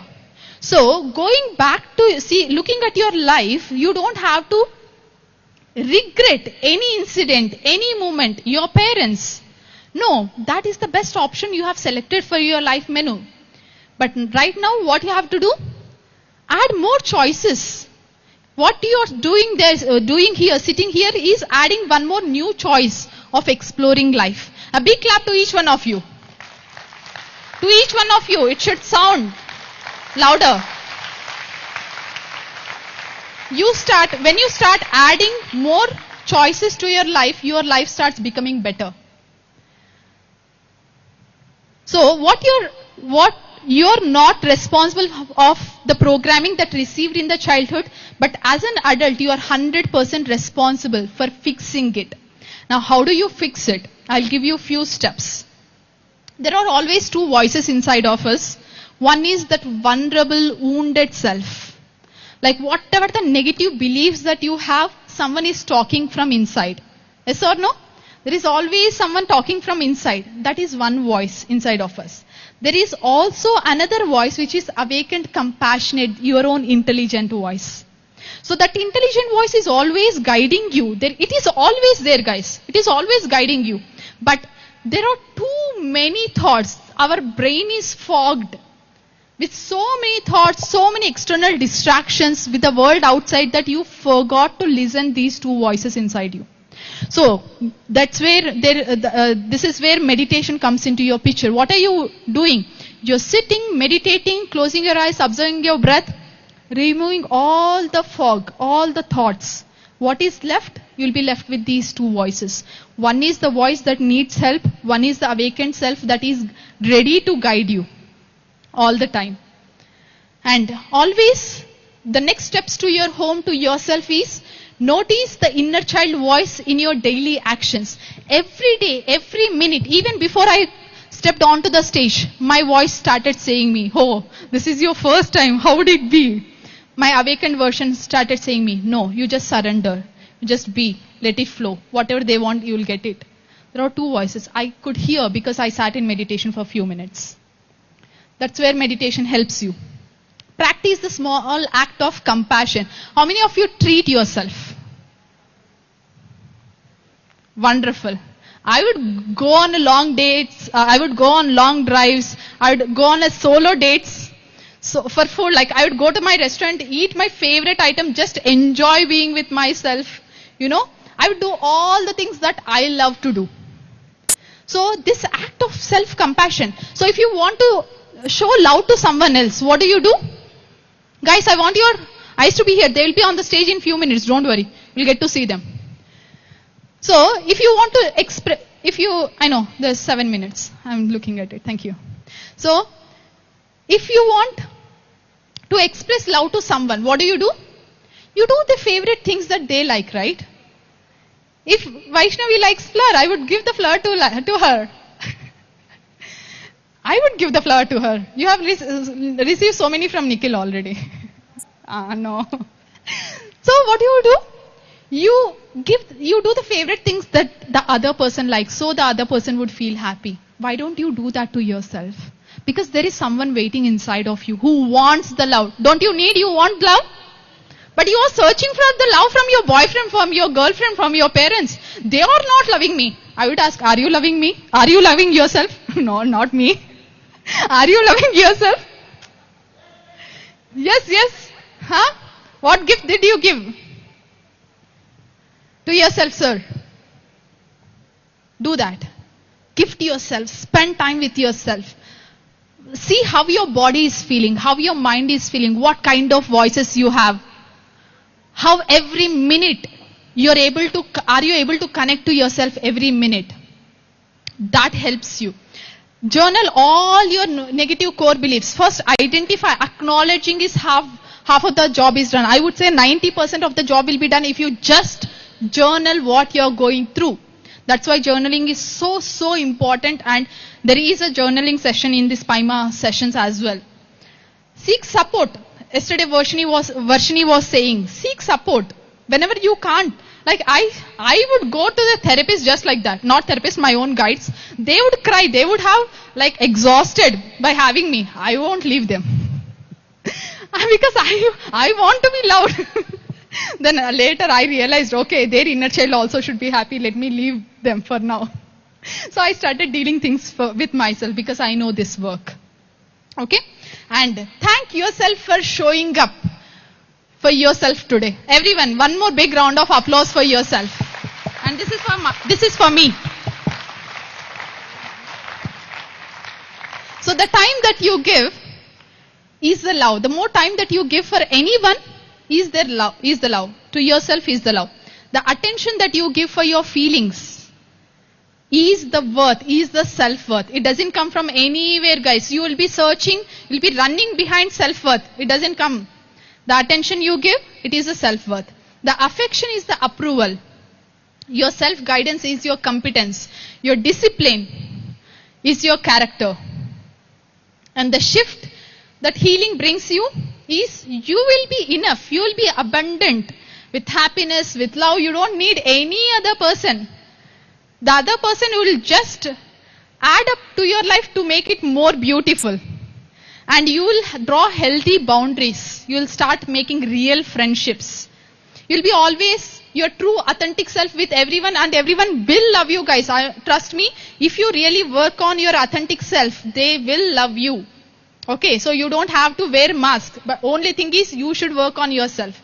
You should become that completeness to be authentic. And you will be safe. You will have these healthy relationships. And you will have this time to breathe, to reflect on yourself. And you will have the clear path, clear direction. That's the thing that we are all here, that the youngsters are here for, right? So you will get that clear direction. And you don't have to be perfect to be amazing. You're already amazing as you are. So thank you. This entire journey is not from becoming an ugly duckling to a beautiful swan. This entire journey is realizing that you are already beautiful swan inside you. You just have to look deep within. Take a pause, look deep within. Okay? Thank you so much for this wonderful session. And let's connect. If anyone wants to connect personally, I'll be here. Don't worry, I'm not gonna go anywhere. I'll be here. you can connect to me personally. And you also please go and search for inner child healing sessions. They are very, very useful because it takes you to the root cause of the problem. We are searching for all the problems at the surface level only, how to deal with anxiety. But when you know how anxiety is, from where the anxiety has come, the solution becomes much simpler. Yes, sir, you have a question. I'll take one question. I have 2 minutes. Only 2 minutes. Yes.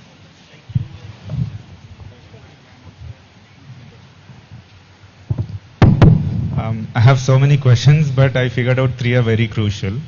Like you said, most of the voice I felt seemed that the job of parenting is only a mother's, whereas it's an equal thing. So the men also have to be sensitized on it. Yes. Because these days, I also have a mental health startup. So second thing, this inner child and all stuff.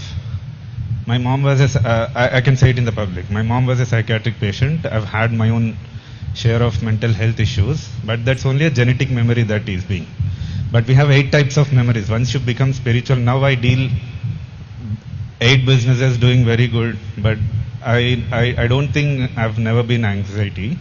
So the first question was regarding the parenting. Second question is, once you turn spiritual, and the most of the talks I only sensed, in my opinion, were focused on genetic memory. There is something called neuroplasticity. You can be through whatever the hell you have been. Like for suppose my own example, I've been in a room locked myself for 8 months when my partner passed away, but right now it doesn't affect me. So I feel you, sir, because I'll answer you these 2 questions. Yeah, please. For the first question, yes, I focused on mother because I'm given only 1 hour slot. Mother is the first one ever. You please come to the 3-day workshop. You'll also know what is the father wound that we carry. And second question, yes, I totally feel you because I've been through the phase as well, where my partner also passed away like 6 years ago. And my entire world scattered. And I had whatever the memories that were imprints, I had to work with each one of it. There is the neuroplasticity, you can rewire your brain entirely when you're conscious about it. And that's where meditation helps. And this everything is the tool that helps you to understand, oh, this is it. This is what it is coming from. So I worked on every aspect of myself, every puzzle of myself. And now it doesn't affect me. Right? So as you said, we can change anything and everything in the life, guys. There's nothing that you cannot change. Everything you can change. The first step towards everything is awareness. If you have awareness, if you know what you're going through, or if you could at least have time to sit, listen, that's 90% of the job is done. For that, you need to silence yourself. You need to stop running. And is it easy to stop running? Mentally? Very difficult. That's why you need the pond like this to reflect upon yourself. Alright? Thank you so much. Once again, a deep gratitude to each one of you. Thank you. Thank you, Manusha. I'm sure all of us connected and learned many new things. Am I right? And also, guys, what I observed in this session is that we are in a world where we are trying to be someone else, and this session reminded us on how important it is to awaken our inner child and be who we truly are. And I'm so grateful and so much thank you for actually holding this session with this generation today. Thank you so much, ma'am. And we have felicitation by Shalini ma'am to our speaker today.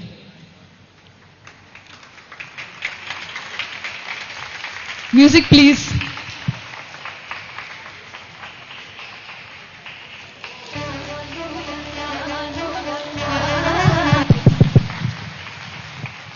See, I guess before you guys asked for music, that applause was the result of what she spoke. Thank you, Manusha. I have been with her and know her for the last 5 years, but let me tell you, I was surprised the way you were speaking on the stage, so open, so bold. Probably this openness was required for everyone. And that happened through you today. So very, very thank you on behalf of everyone that today's session was an eye-opener to identify where we are. So first, diagnosis, half treatment. And with this session, I guess you will self-diagnose yourself. Thank you once again.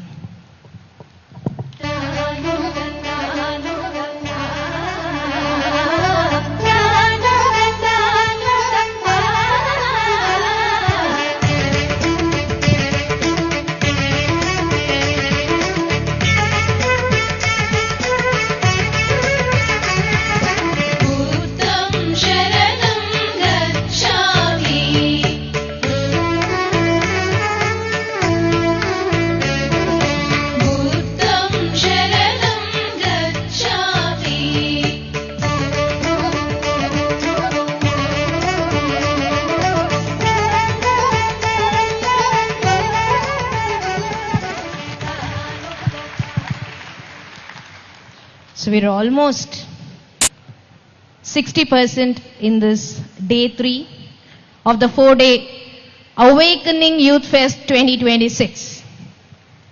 So I see most of the hosts keep asking you, how is the energy? How is the vibe? But there's no answer as usual. After listening to so much session also no energy. I think you're all into trance still. Yes. But how is the program being planned?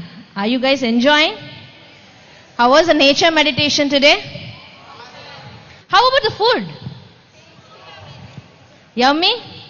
You want any more extra dishes to be added? It's already too much. So we'll subtract something from the menu? No? Alright. So this event is being beautifully planned and taken forward by PMCENGLISH. For the last 3 months, they have been working. It's not just an easy job of overnight. And let me tell you, everyone have been doing their academics or working or they are running their own business, but taking time to carve out everything, to beautifully lay it out from where they are so that they want to showcase it to everyone that whoever is coming to this Awakening Youth Fest, they have to get connected to it. Is the result okay?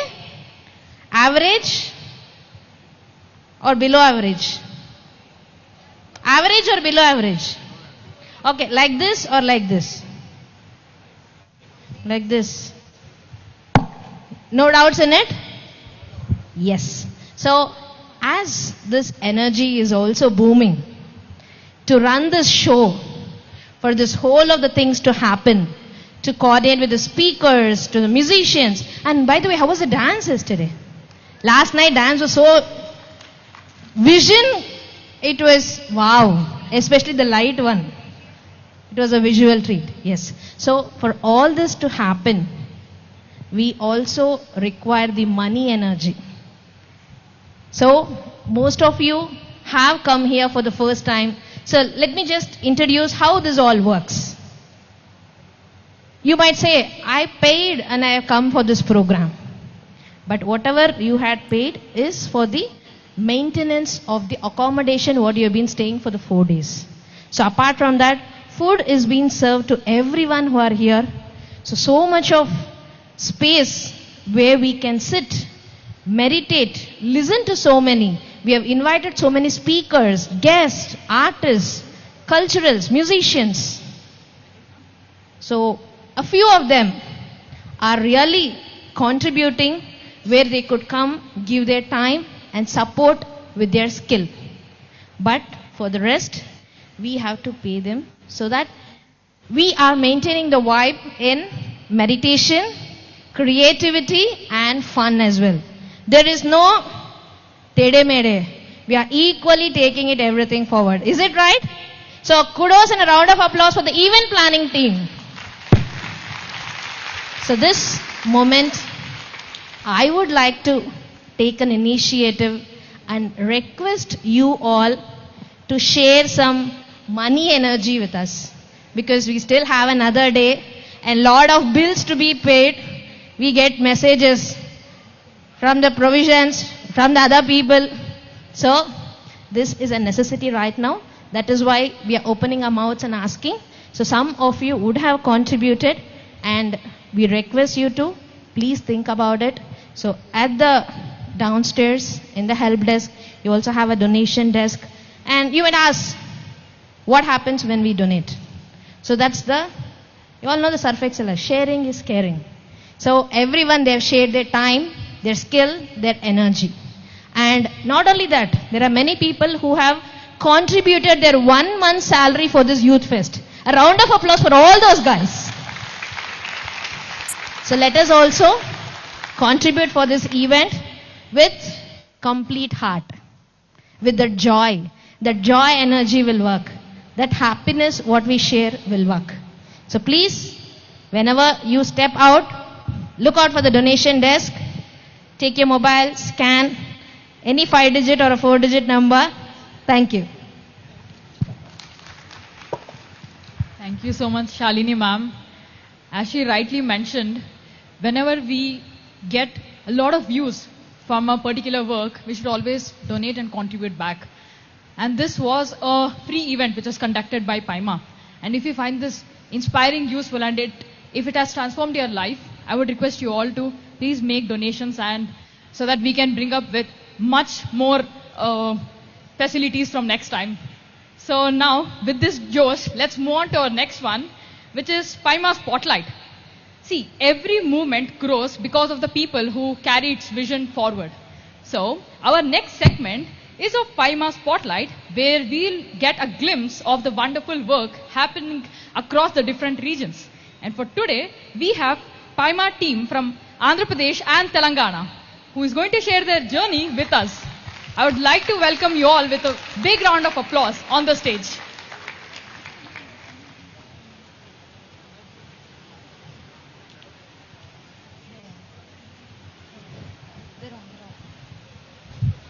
Hi again. Hope you have met me on first day and second day as well. Myself, Yamini. And how are you all doing? Probably every speaker is asking you the same question, if I'm not wrong. Yeah.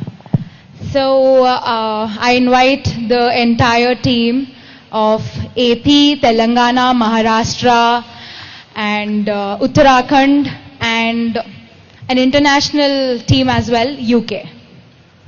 So a huge round of applause, please. So we all have gathered here, curated this entire event, because we have experienced something in our life and we all wanted to give you the same experience. Because we are humans, right? And we crave for a social connection. It's all about friendship, connection, and service. Right? Yes or no? Yeah. So why are we doing all this? Keeping you hooked to the stage from morning to evening with meditation, from wisdom sessions. We are trying to put a lot of, everything under these 3 days, so that you can experience something out of all these 3 things, all these 3 days, and it will create some level of awakening within you. Some speaker, some word might trigger something within you, and you will start your practice. It is all about that. And to create that freedom, and the freedom that we all crave for is not something that is external. Something that creates internal freedom will only reflect in the external world, right? So, I am talking on behalf of PIMA Telangana. So, there is a team. I would like to call Vinay to come forward, and there is Bharadwaj. Yeah. And as you can see, there is Trishala and Ashvik. Can you please turn your heads backside, please? Please stand up, Trishala, Ashvik. They are the PIMA Hyderabad Telangana team. They are constantly sitting there, working on the digitals and all the creative thing that they are doing. They are the ones who are handling the creative department for the entire event, and also during the events that happen in Hyderabad and Telangana, they do that. And coming to logistics and operations and volunteer management, we have Vinay and Bharadwaj. So throughout the first 6 months of 2026, we have done multiple events together, all these teams. So each one will come front and share their experience and what they have put together. I'd request to speak about what has happened in Hyderabad and in Telangana state. Please, Bharadwaj. Hi, good evening. Myself, Bharadwaj. So in the last 8 months, we did one Awakening Youth. It's a one-day program. So around 20 members came. Everyone is new to Paima. So they enjoyed a lot and they learned so many things. So in that event we did mandala art. It's a neuropathy art. So it's a 2 different one. And we did 3 stillness circles. So around 20 plus members in each section they participated. And in stillness circle we did journaling and book reading and meditation sessions. So everyone is interested for new sessions for they are asking every time, so when you are going to start new stillness circles. And now the last one is Ahimsa Rally. Around 150 members participated in the last month, August. So around 150 members participated in this event. So everyone is enjoyed. So we have upcoming events like one-day programs and stillness circles.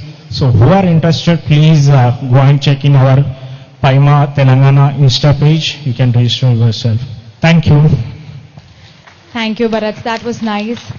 So, Stillness Circle is all about meeting, gathering, sitting with ourselves, because every day we hustle a lot. But one Sunday of every month, there is Stillness Circle where you all can come, whoever is in Hyderabad, you all can come and you can meet us. We gather, we have conscious conversations about books, and there's journaling, and then there is meditation. And apart from that, we have AP team here already on stage. I'd like to ask Gokul to speak about the activities that they have conducted. A very good evening to everyone. And my name is Gokul. I'm talking on behalf of Paima AP, and we have a team here. And Kiran, Vishnu, Vamsi, Tejashwini, Kusuma, Kalyani, Charan, Sushmant, Manideep, Rahul, and there are also so many who didn't show up, like Indumati, Amrose, and so many people are there. And from past 1 year, after Awakening Youth Fest 2025, we have been consistently maintaining, doing any online and offline events. In that, major event is Awakening Youth. That is 1 day and 3 day workshops. We are conducting around every region and we are trying to go to every nook and corner of the state, and we have covered Rayalaseema and Karnool Kadapa region. Then we have covered Coastal Andhra. Next time we are going to Vizag, Uttaraandhra region. Then we are doing a social experiment called AYB, that is Are You Breathing? Like we will go into mass public gatherings and we will ask them this question, are you breathing? Like it's just a simple question, but the real awareness or real knowledge or what we say is come from the simple question. So we go to every parks and malls and we will distribute about this what is the importance of breath and how to do meditation and how to reduce all our stress, anxiety, and what are the problems especially faced by the youth these days. So then we have online sessions. One is Inner Yatra that will be conducted by both AP and Telangana in Telugu language, and we have Apodhipa Bhava, that is 18 principles of PSSM. So Patriji always emphasized that every pyramid master or Paima master should learn and include 18 guiding principles in their life, not only to them but for a better society and but for a better planet. So we are taking this wisdom forward through Paima from different states and in different districts. So I would like to thank each and every one of our teams here, both Andhra and Telangana Telugu states, to make this Telugu Paima reaching more and more language. And we have Insta page also, Paima Telangana AP. So those who are from Telugu states, you please follow this page. It's in Insta, Paima Telangana AP, and we have WhatsApp groups also. They are different. One is Andhra and one is Telangana. Left side is Andhra, right side is Telangana. So you please join these WhatsApp groups and let us know your feedback so that we can improve more and we can reach more cities and more places so that more youth will learn about this meditation and get into and make this as a habit. And Paima can be capable, like we have to show that Paima is capable of taking forward the PSSM to the next generations. Thank you so much. Thank you, Gokul. You put everything together with a lot of love and friendship. Thank you so much. So as you can see, there are the QR codes you can scan. However way you want to contribute, it can be through your time or money or your skill. Whatever it is, we accept it and we welcome you to our teams. And instead of me speaking more about what we have done, I'd like to ask one of the participants who have been traveling with Paima for a year now, who is Karthik, and he's from Hyderabad. I'd like to ask to speak for 2 to 3 minutes, sharing his experience. Hi, thank you so much, Nancy. Hi everyone, I'm Karthik. Yeah, it's been a journey, dude. Like 2 years, I can imagine, like 2 years back, I was kind of in a transitional phase where I was thinking, I was actually a hardcore non-vegetarian, and I was thinking to myself, should I be actually stopping it? And few questions were arising.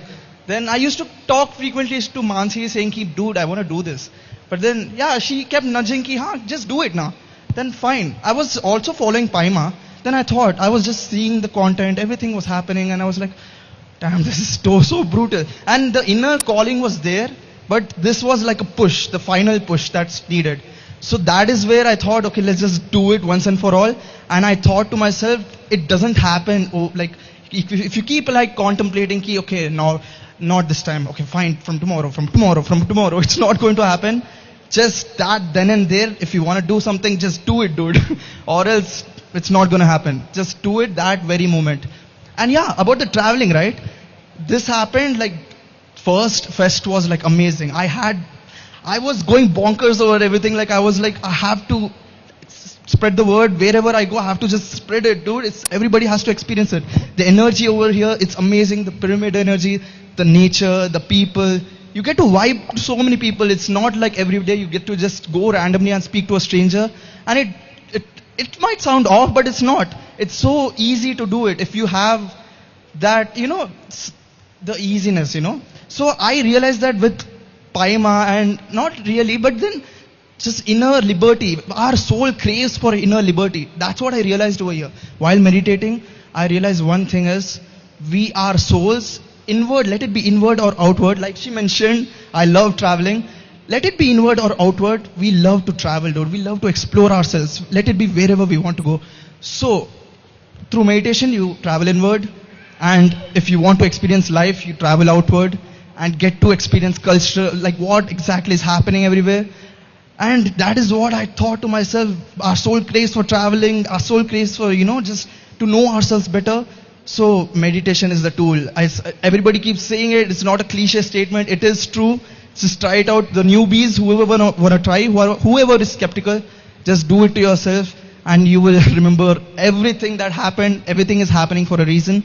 And today is the testimony. These 3 days are the testimony. So, yeah, that is about it. And my travel, and like I said, it's just a reflection. Like inward you travel, outward you travel. Wherever you go, just keep traveling, just experience new things and your soul will be very happy with you. And I recited a poem. So I was just thinking, I wrote this poem before even like meditation was a tool, but I was practicing it here and there. I wrote it before. So the poem goes like, I was sitting in a classroom and I wrote this. When I look up to the sky, sitting by the shore, listening to the soothing sound of the waves, a sight to adore, I pen down my thoughts regarding the ambience.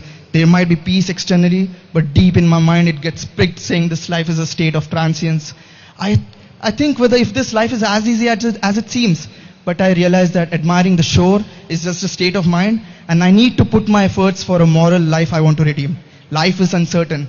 The alluring waves may one day turn into a huge tsunami. In the same way, be ready to face the odds and don't think that life would say cozy and palmy. And I say this fine, but then you can get through the waves if you keep meditating. Thank you all. Thank you so much, Karthik. I've known Karthik for almost years now because he and I did the schooling in the same school. So, but then we were not in touch back then. We were in touch when I actually met him, one of the stillness circles that happened. That's how we got connected. But yeah, and there's another program happening this International Youth Day on August 8th. This is done by Pregnax in collaboration with PIMA. Yeah, more details you can actually get in the help desk. You can know about it. You can get all the details there. So it's happening on 8th of August, Saturday, and it's for all the Telugu audience who wish to join this program. Yeah. Thank you so much. So now we have Maharashtra team here. I'd like to call Yadnesh, who is currently leading the Maharashtra team. Is Yadnesh here? Yeah. Maharashtra recently started this year. In the last year, they were more participating in multiple programs, and Yadnesh one day met Parinita Akka and asked, how can I contribute? And immediately Akka said, all you have to do is the intention to spread. And you can join any team that you want. And he decided to take it forward by forming his own team in Maharashtra. And he is form a small group, and he is trying to bring a lot of crowd so that he can reach out to each state in Maharashtra. I request Yadnesh to come on to.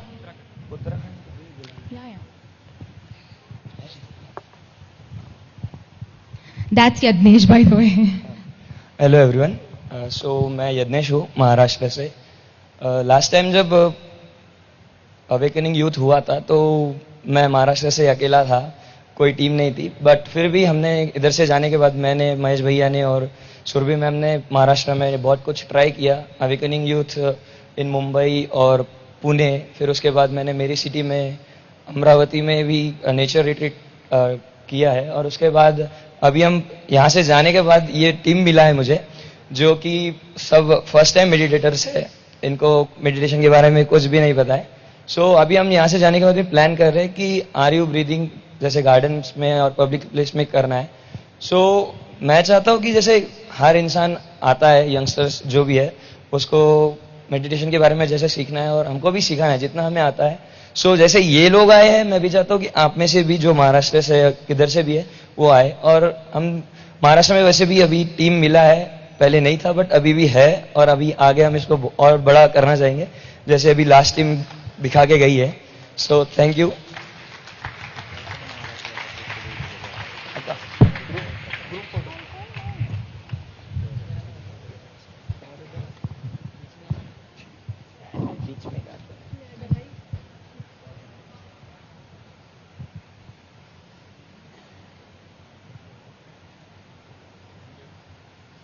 Sorry for छोटा सा experience था but ठीक है. अभी next time हम बहुत बड़ा event लेके आएंगे, फिर बताएंगे. Thank you, Yadnesh. That's fine. Whoever wants to connect with the Maharashtra team, you can directly contact Yadnesh. He's here.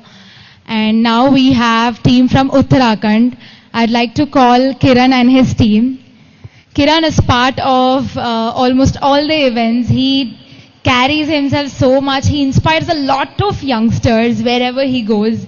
So I request Kiran to take it forward from here. Hello everyone. So my name is Kiran. I'm preparing for UPSC examinations. Currently I'm staying in Delhi. Recently we organized Mahavatar Babaji Pyramid Dhyana Yagna at Himalayas, Uttarakhand, Dwarahat mein. So these students, we selected auditorium at their Bipin Tripathi Institute of Technology Engineering College. So in the main program, we extended the time for the students. We conduct student and meditation program at there. So these people are come to enjoy our PSSM food. Then I collect those contacts and make one group, nearly 150 plus people in that group. So that is students and meditation group. From that group, 10 students are here on the stage right now. So please listen their experience on their own words. Chitransh, come. Very warm welcome to the members of PSSM movement and PYMM members. I am from Uttarakhand and this is my team from Uttarakhand. We currently study in BTKIT, Dwarhat. I would like to introduce you to my other team member. A very warm welcome to everyone present here. Namaste. My name is Tina Karanga. I am from Uttarakhand, Nainital, and they are my friends. He's Adarsh, Bobby, Abhay, Ansh, Bhavna Pipalia, Vaidehi, Kanak, and Bhavna Mehra. Okay, actually this is my first time visiting South India and I don't know what to tell, but one thing I need to tell that you people are the greatest. You know, your warmth, your kindness and the hospitality you provide us. I don't have words. I'm just amazed. Before coming here, I was thinking what would be the experience here. But the first day I came here and I see the people, so many beautiful people here. You know, I love this experience. And also this is my first time experiencing meditation. Actually, here the PSSM Bangalore, this place is the first place I have meditated. And you know, I feel so peaceful and very calm. And you know, I don't have words. So let me hand over this mic to my friend Chitransh and he will tell you his experience. So beginning from the start, how I met PSSM movement, how it came to Uttarakhand, I would first of all take my special thanks to Krishna Bauma sir from Delhi. He organized event at a college auditorium held by the PSSM movement, special coordinators Kiran. That movement actually, we were first in the meditation, but the PSSM movement helped us to carve a narrow straight road towards the stages of meditation, towards good well-being, towards mindfulness, togetherness, and etc. And guys, there is one more thing. Actually, I want to say sorry from my side and from my friend's side if we are so loud. Actually, we North Indian people are very energetic one. You know, it's in our culture to show our energy and everything. So sorry if we have disturbed you. And at last, I just want to present one small Hindi quote about the people of Uttarakhand, also known as Pahadi. हम जहाँ के रहने वाले हैं, वहाँ मौसम रंग बदलते हैं, लोग नहीं. Let me explain you this quote. Actually, we are from the place where the weather changes its color, not the people. So I highly recommend you, please guys, visit Uttarakhand. I know you will love it. Thank you so much guys. And also I want to thank Patriji sir, Parinita ma'am and Pari ma'am, and also Swarnavada ma'am, and also Kiran sir and Rosa ma'am to guiding us here. It's a very wonderful experience here. And from my friend's side, I want to say a very, very heartfelt thank you to all of you. Thank you so much guys to making our experience this much good. And when we will return, we will go with so many friendship and very good experiences. So thank you so much guys again. Thank you so much.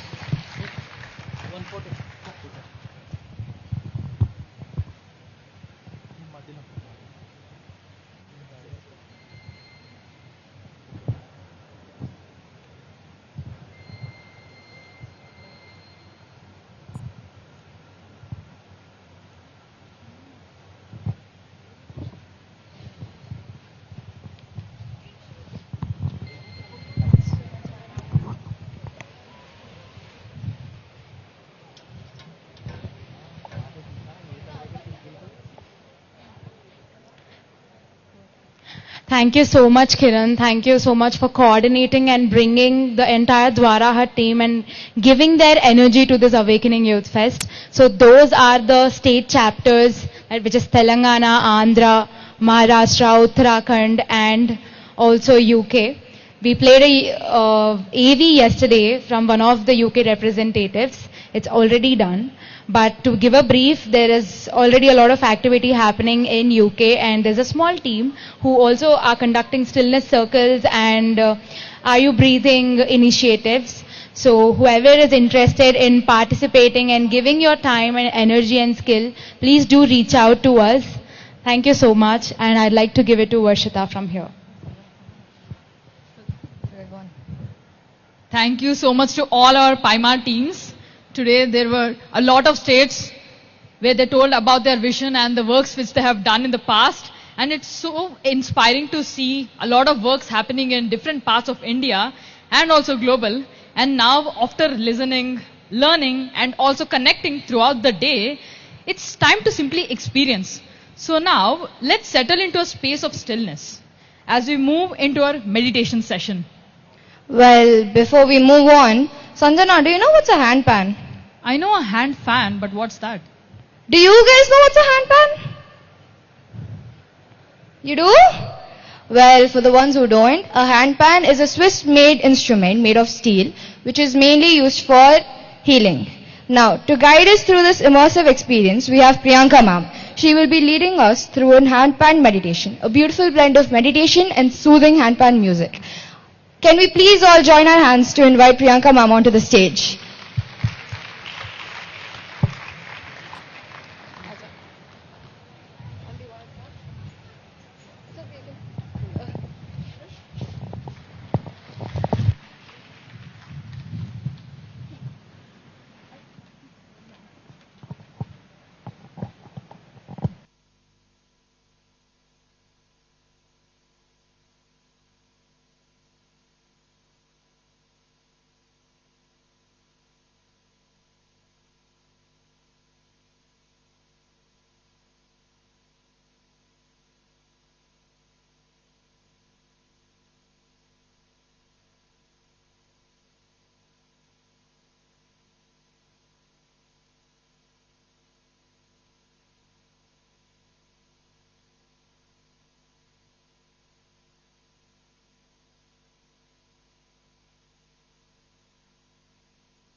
As we get into the meditative state, I request all of you to put your phones down and come into a relaxed and comfortable position.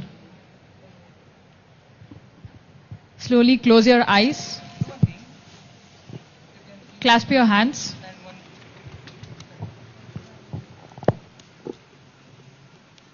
And make sure to observe your breath. Just relax yourself.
Close your eyes. Lock your hands. Relax your body. Talk to your body like your best friend.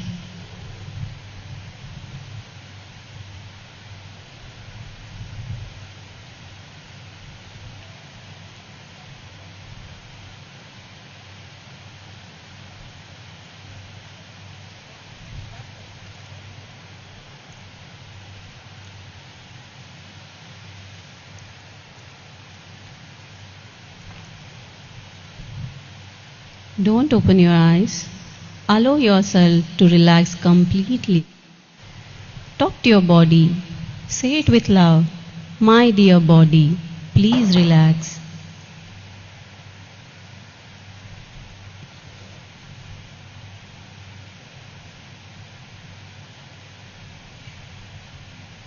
Whatsoever, don't open your eyes.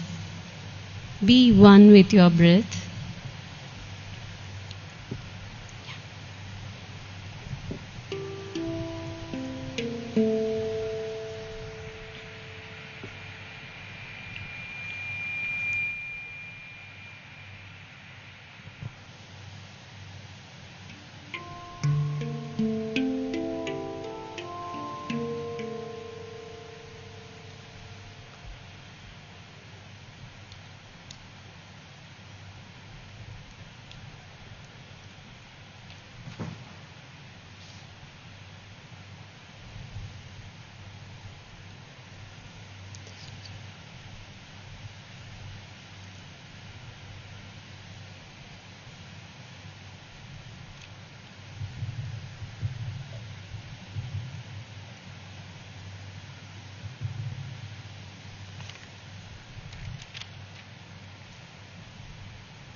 Let's keep a beautiful intention to return home to our true selves.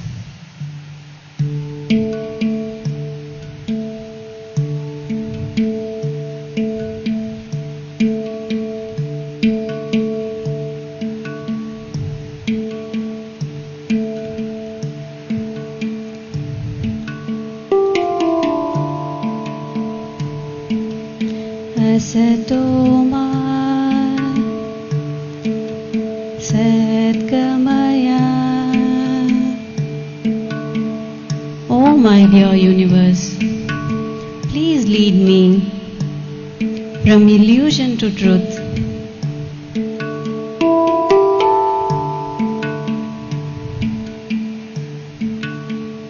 Tamasoma Jyotirgamaya. Patriji, please lead me from darkness to light. Mrityorma Amrutangamaya.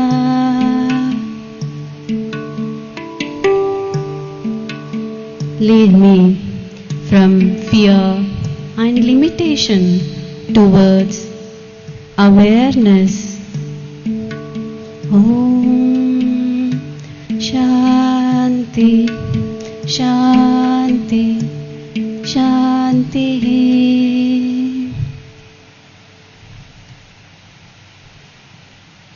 With each breath, invite clarity into your mind, light into your heart, and peace into your being.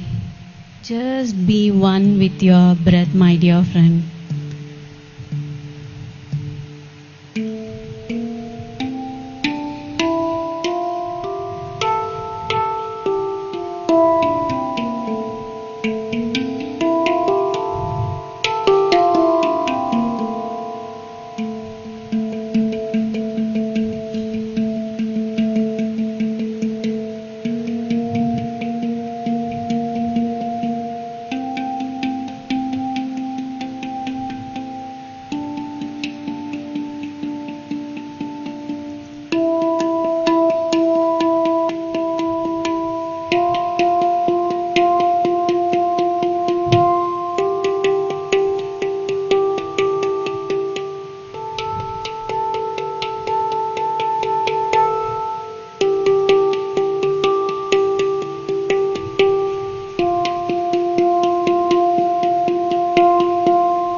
भर्गो देवस्य धीमहि धियो यो न प्रचोदयात्।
Last 10 seconds. Come back to your present moment.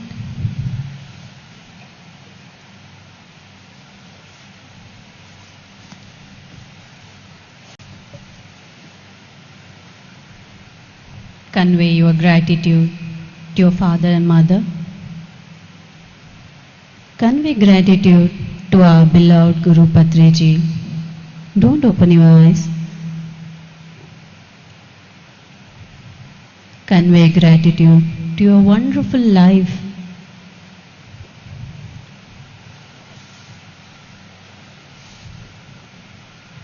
And say thank you to your body. It's been supporting you for 24/7. Say it with love. My dear body, thank you so much. I love you. By the count of 5, 4, 3, 2, 1. Gently place both your hands on your eyes. With a beautiful smile, open your eyes. Thank you so much for having me. Thank you.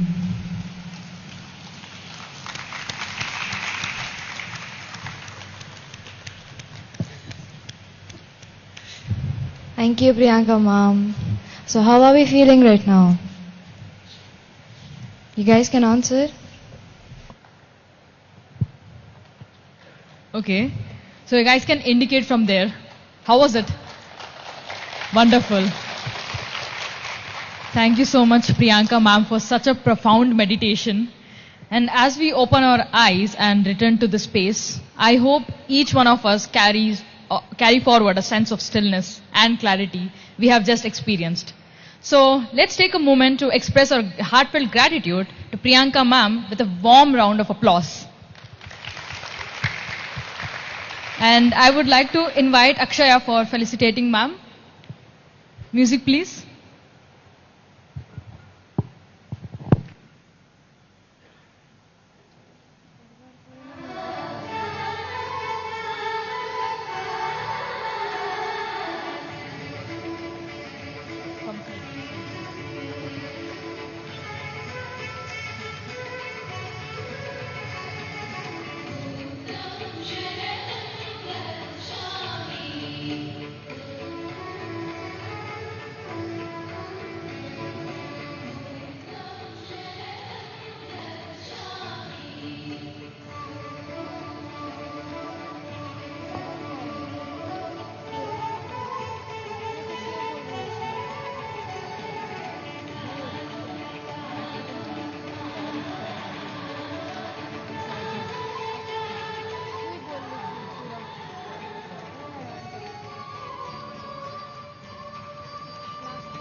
Okay guys, this is a very interesting segment of the day. Reason being, it is related to the space where we are right now meditating, which is the pyramid, the iconic pyramid. You must have been wondering, why is there so much power in meditating under a pyramid? And it also, when we talk about pyramids, it has certain specific angles, like 51 degree, 51 minutes. So today we have our speaker, Vinay Kumar, who would be introducing and letting us know about some of the significances of meditating under a pyramid. And you all must have been aware on how keeping a fruit or a vegetable under a pyramid would not rot, right? So there are a lot of fascinating concepts like that. So we would like to invite Vinay Kumar on the stage, please. And he is going to deliver a talk on the power of pyramids. Over to you, Vinay. Hello, my dear friends, my dear masters, and I won't say my dear gods because we should be in that state to say my dear gods and feel that you are also God, I am also God. So, yeah, I'm very humbled and fortunate to have this session inside the pyramid on the topic pyramids. And my heartfelt gratitude and thanks, my pranams to our beloved Guru, Brahmarshi Pitamaha Subhash Patriji. And let's have a big clap for our Guru Brahmarshi Pitamaha Patriji, because of whom we are here, and also he is the first person who reintroduced the power of pyramids in our daily lives. There were so many pyramids. As soon as we hear pyramids, what is that we get in our minds? It is the Egypt mummies, and the pyramids were only used to bury the pharaohs. That is what we get in our minds, and that is what we have heard in our school days as well. So, but actually, in reality, there are so many theories how the pyramids have been built, but they have not come to a proper conclusion of this is the perfect theory the pyramids of Giza have been built. And it's not only in Giza, there are so many other places where pyramids are found and pyramids are built. And let's go through those things in the history of pyramids. And yeah, let's go to the slides. Thank you.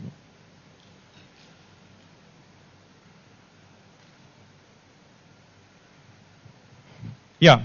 So, as discussed, pyramids have been there in Egypt, Sudan, Mexico, and recently there was a recent discovery when there was a tunnel built in Mexico from one place to, from one of the corner of the Mexico to other corner.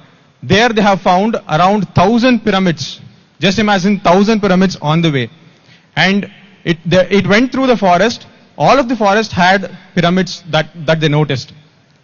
In the similar way, there are pyramids in Mexico, Peru, and everywhere. The pyramid structure has been different. But why we choose to have this 51 degree, 51 minutes, and 51 seconds as Egyptian pyramids? Why should we resemble to Egyptian pyramids? And also, we have we had 7 wonders of the world previously. We have modern 7 wonders of the world. The ancient 7 wonders of the world, in all of the 7, only one is standing still, that is the Giza pyramid. All the other 6 have been destroyed because of some natural calamities or any other things. Normally due to natural calamities. Only the pyramids are standing still because of the structure. Pyramid structure itself is a stability. And those are the cosmic antennas which connect us through to the other parts of the world as well. That is how the pyramids were used in the Egyptian culture and civilizations. So, moving on to the next slide, why is this pyramid structure? So, pyramids and basically coming into the geometry. Here, what is a pyramid actually? Pyramid is something which has a base and all the sides come onto the in the plane comes to an apex. If it can be a triangular base or a circular or a square base, but when it has a square base, it has more stability.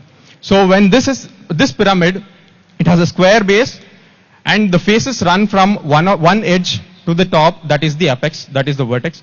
So this is the pyramid structure where each triangular sloping face is an isosceles triangle with two sloping sides being equal.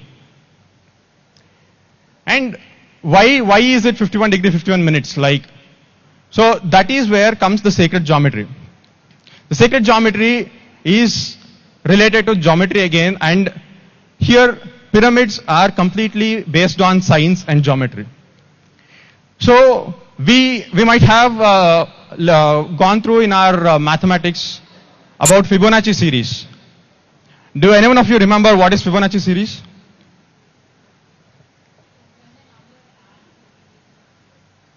Yeah. So Fibonacci series is a series from which the golden ratio can be derived. So the Fibonacci series starts from 1. Sometimes it starts from 0 also. That there is two things. It starts from 0 or 1. Then it goes on with a series by adding the previous two numbers. 0 plus 1 is 1. Then again 1 plus 1 is 2. 2 plus 1 is 3. 3 plus 2 is 5. In this way the series goes on from 1, 1, 2, 3, 5, 8, 13, 21. The series goes on. The beauty of this series is, when you divide the particular number from the previous number, it gives a particular ratio. That is always 1.618. After the series is And this series is infinite. It goes on, starting from 0, it goes on infinite. And whenever we take any number and divide it with the previous number, we get this ratio of 1.618. And that is the golden ratio. This golden ratio can be found everywhere in our daily lives, even in nature. And why is that symmetry when we have anything, when you look at something and feel it beautiful? That is because of our subconscious mind finds more beauty when there is symmetry. Subconsciously we have been fed that symmetry gives beauty. So in the same way, that symmetry is found when there is golden ratio in that structure or the geometry or anything. So even from the the galaxies to our DNAs, everywhere we have this phi. That is the golden ratio. So this golden ratio, the golden ratio comes in the form of this spiral structure. Here you can see it. The spiral structure, when you take the Mona Lisa, why it looks so beautiful is because it has this particular ratio of golden ratio. Whenever there is golden ratio, there is beauty. You can see it in sunflower seeds as well. Even in DNA, the strands come spiral because of this golden ratio. And this golden ratio can be seen in pyramids when we have this angle of 51 degree, 51 minutes, 51 seconds. And how do we derive that? Let's go in this next slide.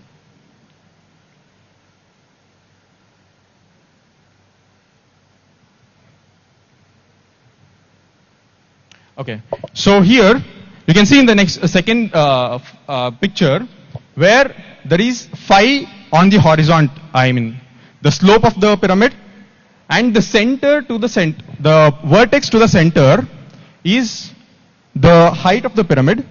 That represents square root of the phi. When you take the center to the base of the center of the base, when you draw a line, that ratio, if it is 1, and okay, so if you have this angle of 51 degree 51 minutes, that is the theta here. The theta which you can see is the 51 degree 51 minutes. When you have that angle, we have this phi on the slope. So that is how we'll get phi in our angle of 51 degree 51 minutes. Are you able to correlate? I'll tell it again. So when we have this 51 degree 51 minutes, only then we can have phi in the particular slope of the pyramid. When we have 51 degrees, the slope of the pyramid will be having the phi. That is the golden ratio. That is why the 51 degree 51 minutes becomes the golden angle. And we also know that we have been meditating in pyramids from 3 days, and we experience the energies different when we climb up the king's chamber. Many of you might have experienced that the whole king's chamber is, like swirling around. Have anyone of you experienced that? Yeah. There are so many people who experience the same experience. When you go sit on the top of the king's chamber and meditate, we feel that the whole king's chamber is swirling around. Like we sit and it starts swirling. We feel that someone is climbing, so the whole tomb is shaking or something. But that is the experience which happens to everyone because of that energy which comes in that particular spot. That is because when we also see so many. See, when it comes to science of pyramid, here there is so much of solar energy around us. But that solar energy can be seen or felt when it comes, when we use a magnifying glass. So the solar energy completely concentrates into one point and the paper gets burned. That is the experiment which we all did in our school days. We use a magnifying glass, and when a paper is in the solar light, it doesn't get burned. But when we use a magnifying glass on the same paper, whole of the solar energy gets concentrated into one point, and there the paper gets burnt. In similar fashion, there is so much of cosmic energy around us. That cosmic energy comes, and a pyramid works in such a way that pyramids always receive energy, store the energy, and reflect the energies. So the receive, store and reflect happens because of the sacred structure. And when you go to the previous slide, here you can see that point where is the 1/1/3 ratio of the height of the pyramid. When the king's chamber is always built at 1:3 ratio with the height of the pyramid. When the height is divided 3 times, the second portion from the base is where the king's chamber should be located. So at that point, whole of the energy, like I said, when it receives the energy throughout, which is surrounding, the energy gets concentrated into one point, that is the point of king's chamber. That is what this picture represents as the most energetic point inside the pyramid. Already pyramids are the cosmic antennas which can be used for our meditation purposes to amplify our energies. But still, when we go to the particular place of king's chamber, we can receive more of the cosmic energy.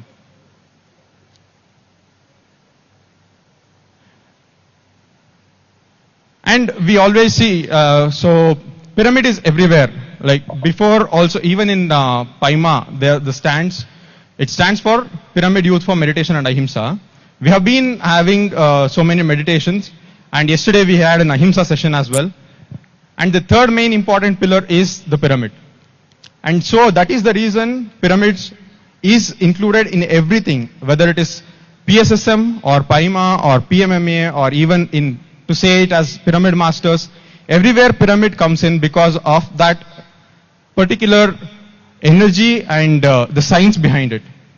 And Pati sir always said we have to be spiritual scientists. We have to experiment on what is told to us and only then believe. And in that way, pyramids can be used and experimented. Pyramid experiments, there are multiple experiments which are conducted, and everywhere we can see that benefit of pyramids. And we will explore that how we can use those pyramids in our daily lives as well, and how we can implement the energy of pyramid in our daily lives. And even Osho says about pyramids, the shape of pyramid itself will give you a divine feeling. One can experience new thoughts which may not be possible outside. The truth is that pyramids were especially constructed for spiritual purposes.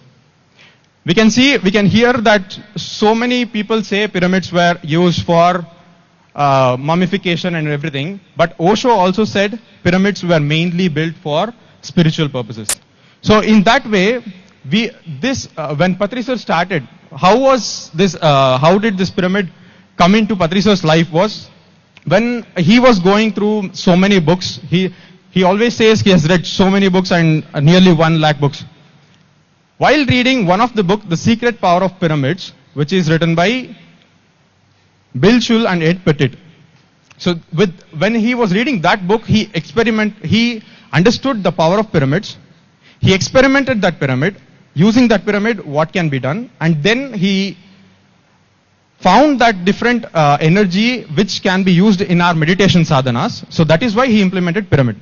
So the experiment what he did was, he first went through the book, what should be the ratio and how the pyramid has to be constructed, everything he went through it, and he went to his own carpenter and got the pyramid built, small paper pyramid. So the cardboard pyramid, he always used to shave using his razor. When the blade is kept under a pyramid, the blade which used to give only 2 to 3 shaves started giving 30 to 40 shaves by keeping that blade inside the pyramid. So that is how pyramids can be used in amplification or maintaining that structure of the molecular structure of the thing. So mainly pyramids can be used in 3 basic purposes. One is healing, one is preservation, and the other thing is for our spiritual growth and the sacred energies. So the healing and preservation, how does this work? Whenever we sit inside a pyramid and meditate, and even this example of blade, that is again related to preservation. So when anything is kept inside a pyramid, it helps in restoring that complete molecular structure into its natural state. When anything, like if it is a tomato or any non-living thing, the blade is just a non-living thing that completely belongs to the mineral kingdom.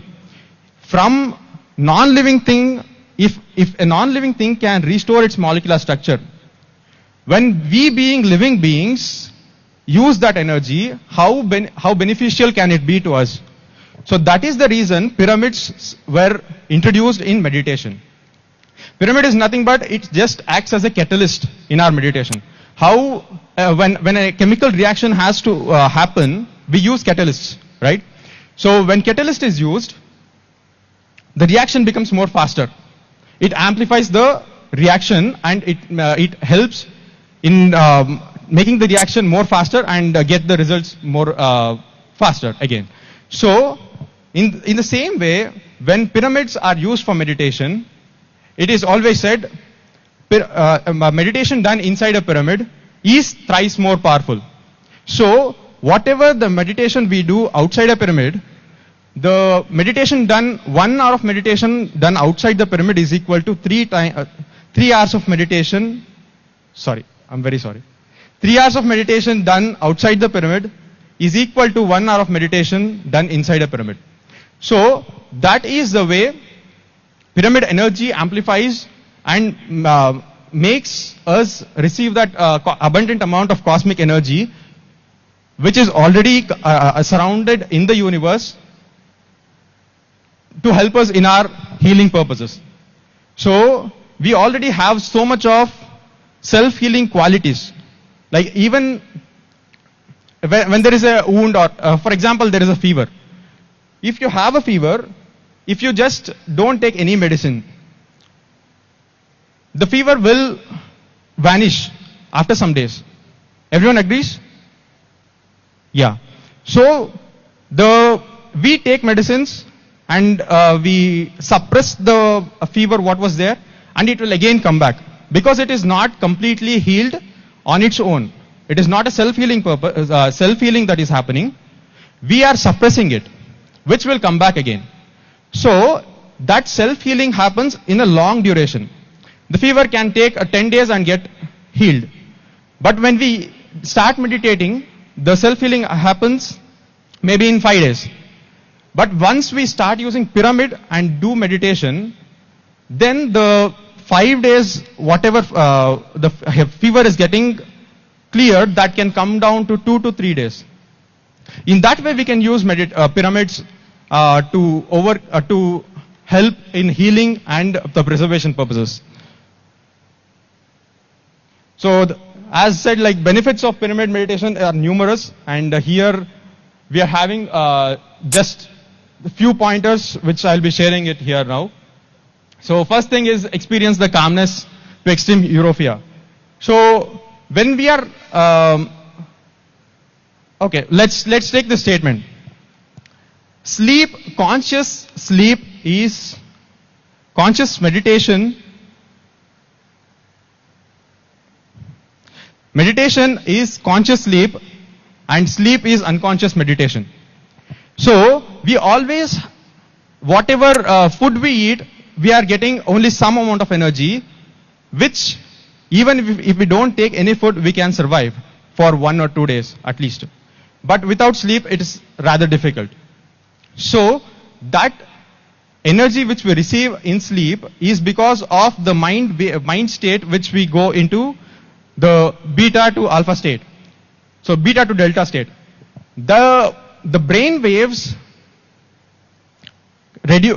go from beta to delta states in sleep, and that is why we feel so much of, the rejuvenated when we come out of sleep.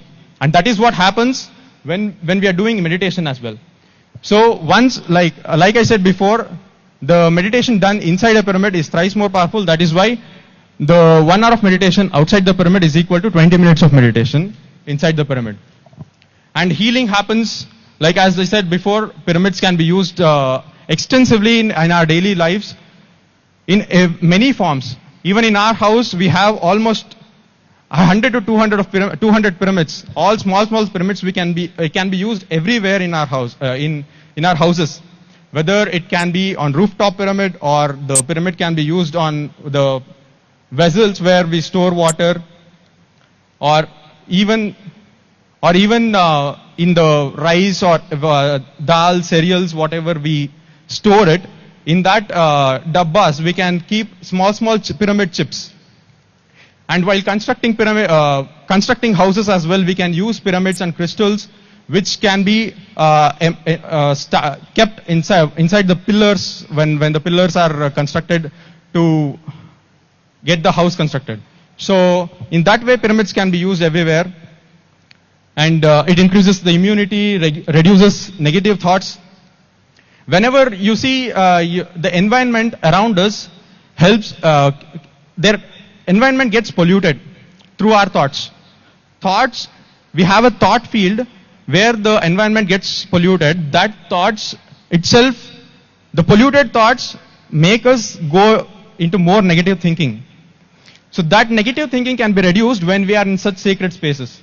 That is the reason when you go to a temple, you feel different atmosphere than going into some traffic, right? So the atmosphere and the environment is affected through our negative thoughts. That is why we get influenced and our thoughts also become negative. So once we start doing meditation and use pyramids, that thoughts can be filtered out, and we can shift ourselves into more positive thinking. And memory power increases, quality of sleep and clarity of dreams increases. And memory power, when it comes like, when we are doing when we are reading, that is one thing I also personally did. We can have a pyramid cap and start reading. So that there is one saying in Kannada, which says, Malagi oduvanu niddegagi, kulitu oduvanu vidyegagi. Means, the person who sleeps and reads, means lying down and reads, he is reading for sleeping. The person who sits and reads, he is reading for the study. So, when we have a pyramid pyramid cap on top of our head, last 2 minutes. So, when we have pyramid on top of our head, that automatically makes us to sit straight. Because if you bend, the pyramid cap will fall down. So, that can be used in our daily lives, like we can use pyramid caps so that we always receive that cosmic energy. And it decreases the amount of violent weather patterns, So, there are so many things which happens when we start using pyramid, and preservation, these are the basic experiments which everyone starts with. You can go home and first take a pyramid from here. When you are leaving this space, you have to have a pyramid with you. That is one thing which I and every one of us recommend. Please carry at least one pyramid with you to your homes. Go home and take this pyramid. Take 2 tomatoes, one outside and one inside, and experiment for yourself, and you will see the preservation power of pyramid. And pyramids increase resistance to diseases, our immunity develops, and we have in terms of sacred energy, we can have so many experiences which are particularly meant to happen inside a pyramid. The astral projections, astral travel experiences amplify a lot when we are doing meditation inside a pyramid. And this was one experiment which happened unknowingly in our house, because there was one orange given to us in our home, and I wanted to eat it, and I just wanted to keep it away from my brother. I went and kept it in a pyramid, and I forgot. For almost after 1 month or so, when it was taken out, it was still, it just had shrinked, and it was like this. Nothing, it was not rotten. So this experiment happened unknowingly, and it turned out to be a beautiful experiment where I understood the complete energy of pyramid. And even in my eyesight, I use eye pyramids, which has helped me overcome my eyesight problems. And to end, we have one quote of Patriji, which says, pyramid is a great symbol of stability, a great symbol of secularism, a great symbol of spiritual science, scientific temper, meditation, and a symbol for the new age, and the great symbol for north, east, west, and south, and for all differing viewpoints converging into one pyramid.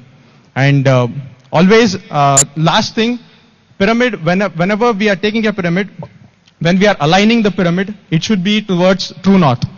Even the Giza pyramids, it is perfectly aligned to true north, that even modern science can't understand how the alignment was done. It is completely properly aligned to true north. There are two differences. There is true north and magnetic north.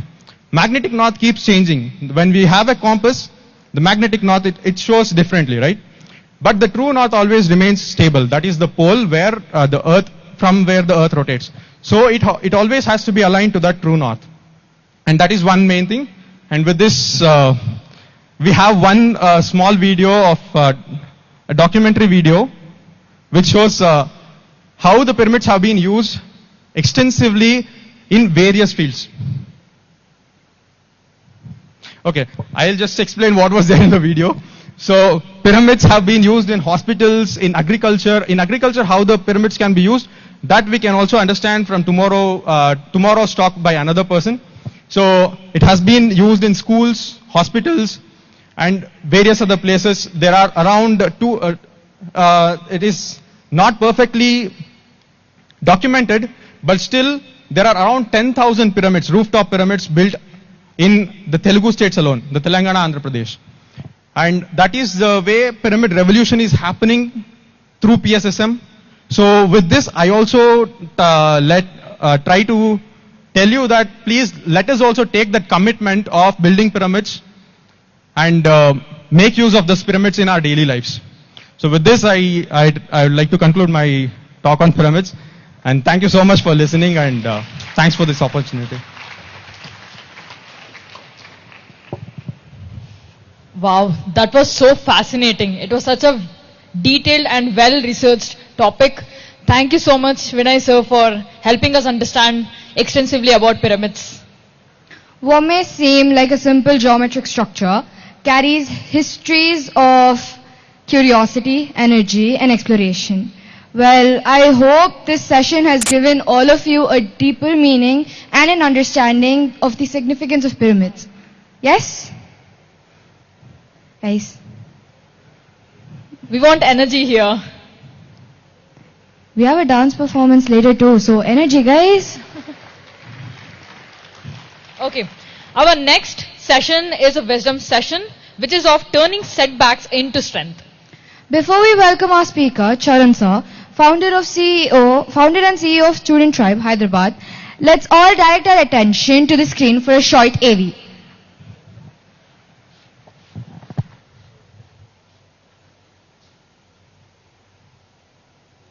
AV, please.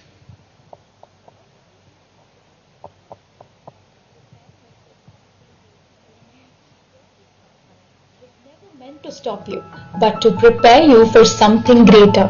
Every successful entrepreneur has a story of setbacks, uncertainty, and moments that tested their belief. Sri Charan Lakkaraju knows that journey firsthand. Over the last 15 years, he had dedicated his life to empowering young people by creating opportunities. As the founder and CEO of Student Tribe, he built one of India's largest student communities, connecting thousands of students with mentors, entrepreneurs, and life-changing opportunities. His work has impacted over 3 lakh students across the country, earned him a place in the Forbes 30 Under 30 Asia, and led him to mentor startups at T-Hub and V-Hub.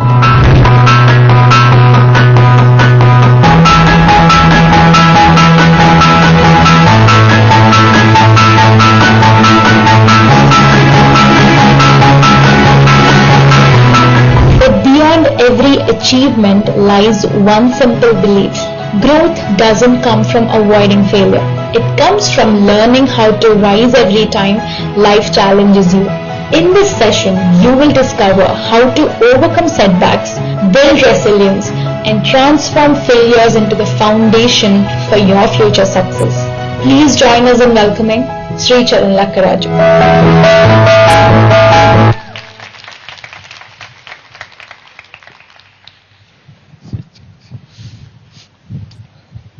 First of all, good evening, everyone. Standing in between a music session, which is the final, and you have a gala dinner, and they put a wisdom session in between. Now I can expect the attention levels. And there are a few people who will say, like, okay, Shvasamita Dhyasa. And people, how many of you understand Telugu here? Majority? Okay, I should ask in reverse. How many of you don't understand Telugu?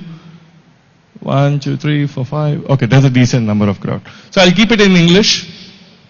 If there are any Telugu, you please use subtitles because you started watching our movies also. So anyways, you got used to it. So first, I thank the whole core team of the PYMA. Where are the youngsters? I think they are also sitting in the audience. When they reached out to me, the first thing which I asked, I'm a startup founder, and they gave me 20 to 25 minute slot and asked me to talk about setbacks. It's an oxymoron. Just imagine a 37-year-old guy from last 15 years who is working in startups, and they gave me 20 minutes and they say, please talk about your setbacks. At least they should give me 1, 2 hours or 3 hours to tell like setback part 1. We got so used to part 1, part 2, part 3. That's the first basic thing.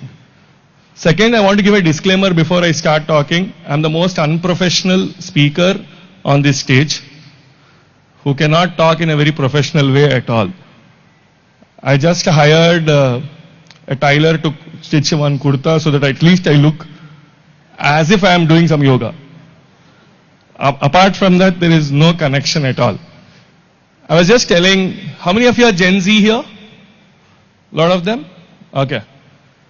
I was just talking about this place is not at all a skibidi. So only Gen Z smiled because they understand what I said. And the man looks like a Sigma who built this. How many of you understood what I said? 1, 2, good number. People who are confused, what is this? This is a new language. The new language of Gen Z. Why am I talking about that and how it is related to my topic? Today's strength is all about how are we handling the setbacks. How are we seeing, like let's say a mom is more tense about the exam results than the daughter. Because the mom is coming from a Gen Y or a Gen X and she's worried like, what it will be. Will it be a setback in my kid's life? Please go to Pyramid Center and meditate. You should become a good person. You should start meditating. And she's so tense about it. She's worried like whether my kid can take that setback or not. But today's Gen Z, they take it with stride. They feel like, I know it all. I know how it works. The reason, all through the life, what you are exposed to at 30s and 35s, today's kids are exposed at school. Because we always had seeking, as being a seeker, you go to a master and you have seek some right information from them. But fortunately and unfortunately, today's kids seek information from internet. Today, there was a time when my father used to say, who are you hanging out with will decide your character. Today, what are the pages you are following and which channels you are following will decide your character. So you should know more about like how people are more strengthened, how they are handling these things. There's a strength that they are gathering. Where are they gathering that strength from? Because there is a delta which is almost looking like a pyramid. A delta, the difference between a reaction and a response. Because today's kids respond, we used to react. And that delta time is going to change a lot of people's life. And the delta happens through meditation. Because the delta of reacting, you react a bit slowly. Because you process it first. You process it. Why? I know a lot of youth who have turned up for the conference today. Some of them are meditating for the first time in their life. And they might be thinking, what's the difference? Your friend will call you and you just said, bro, changed. 2 days you went there, right? Can I touch you once? You have full energy now, right? That's how people will pull your leg. But the point is, when he makes fun of you and you don't react, it means that it worked. But if you react, last 2 days went into waste. Because you should not react, you should respond. The same thing when a setback hits your life, never ask why me, always say try me. Then it will start talking about, if you try me, you will know how will I face it. 2014 was the first time when I asked my father. He's a failed entrepreneur. He had an institute which had 300-400 students in 1980s. He failed because of the partner, and there's a mistrust, and he lost a lot of wealth because of it. Then he said, Nana manaki business suit kaadu. In Telugu, in English, yaar apne ko ye business suit nahi hota hai. Let's not, our family, our genes are not meant for business. And immediately, as someone who is like a hot-blooded 20-year-old, I said, I am different. I'm made of different things. Then immediately he because he's like, मैं तेरा बापू. I know it all. And that argument continued. But after 1-2 days, he asked me, I'll give you a challenge. I'll give you 50 lakh rupees. I'll retire, I'll take out my pension fund, I'll give everything. But will you be ready to pay 1 crore to me in next 2 years? He was just checking whether I'm mad at something or just for the feel like, okay, Flipkart became a unicorn, I want to start up. Because a lot of times we always go with the waves. If someone else is doing something. And the next thing he asked was, how many setbacks are you ready to face? If someone says like, tomorrow your partner leaves, your employee leaves, your investor doesn't put money, are you ready? Why am I quoting this here? Is like a lot of people, after seeing movies, they feel like the Rocky Bhai came and he became KGF Don in 2.5 hours. But nobody wants to wait for 20 years, 25 years, 30 years.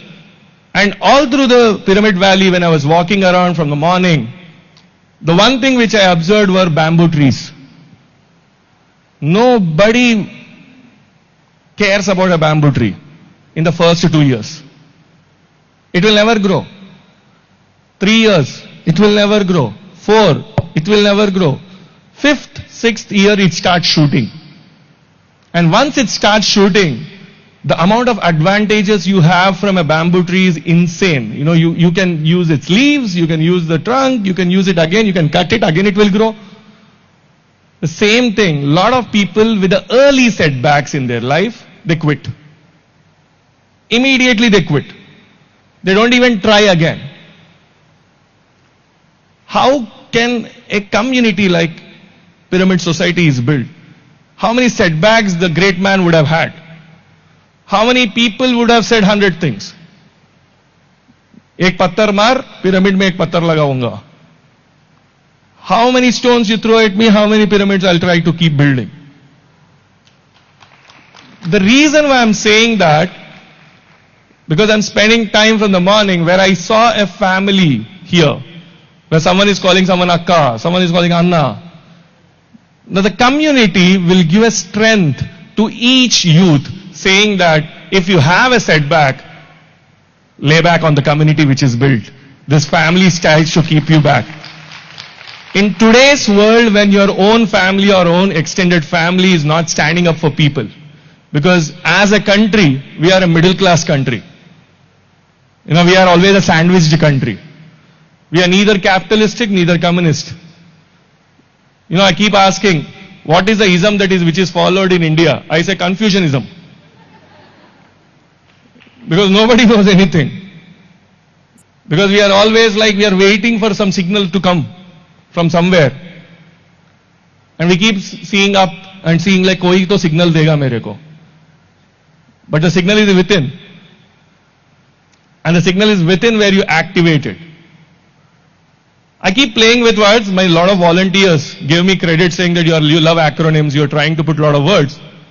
While I was walking here, I sat in the pyramid for a certain period of time. I was thinking, should I prepare? What should I talk? You know, there are a lot of learned people who are talking.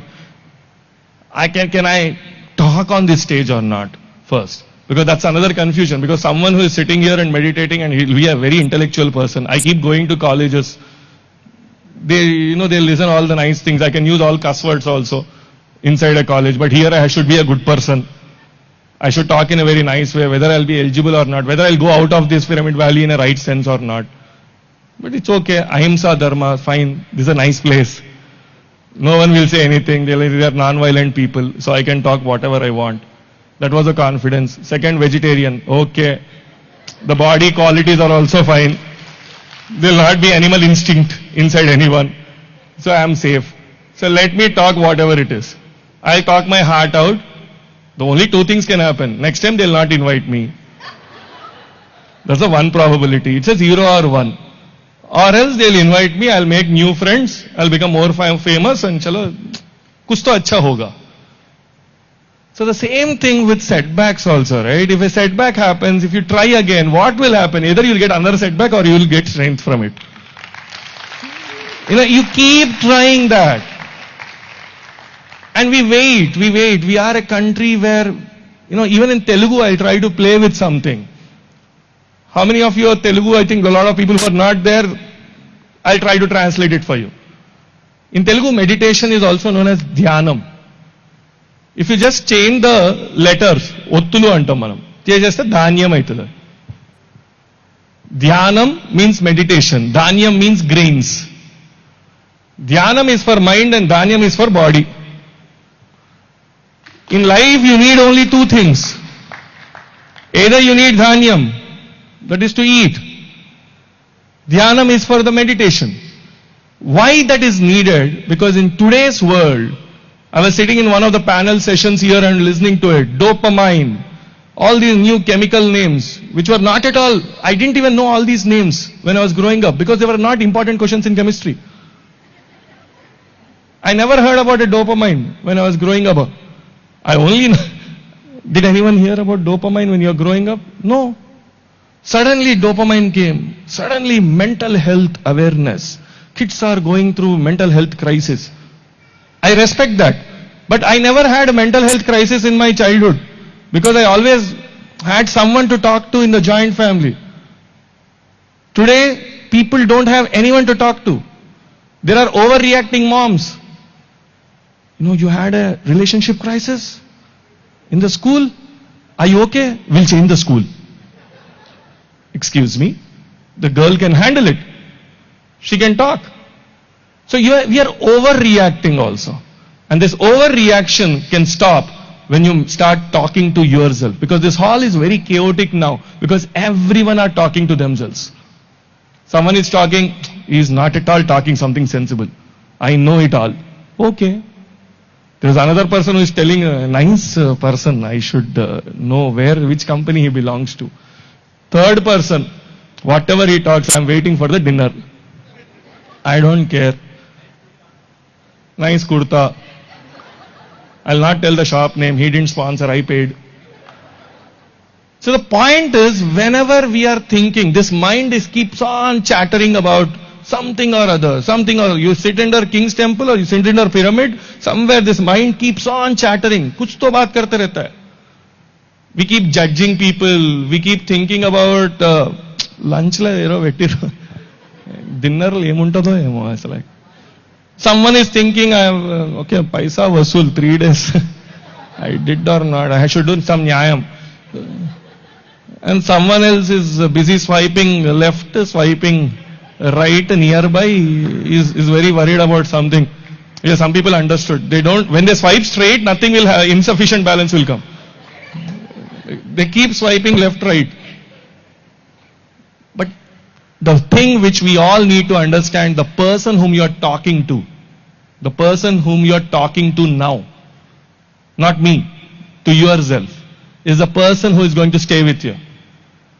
And that person is someone who loves setbacks. Bring it on. should be the thing. Please bring a lot of setbacks, because you need to have stories to tell your grandkids in the future. That I made it. I faced these things. Because without any setbacks, what is a movie?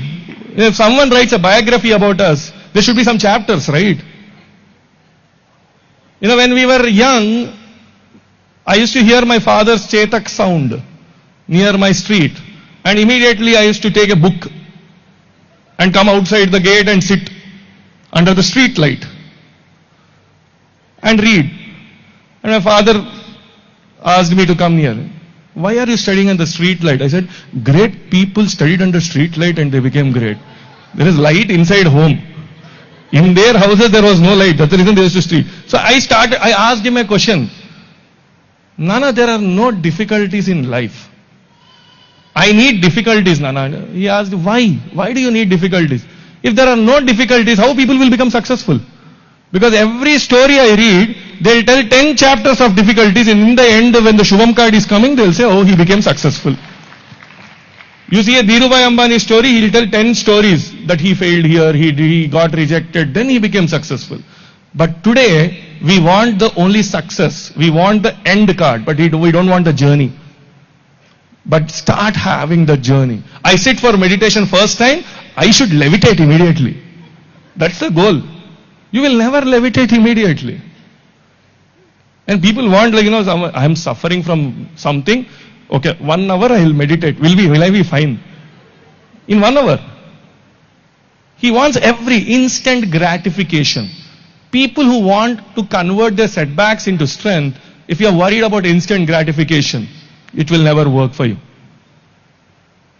So please understand that setbacks refine us, comebacks define us.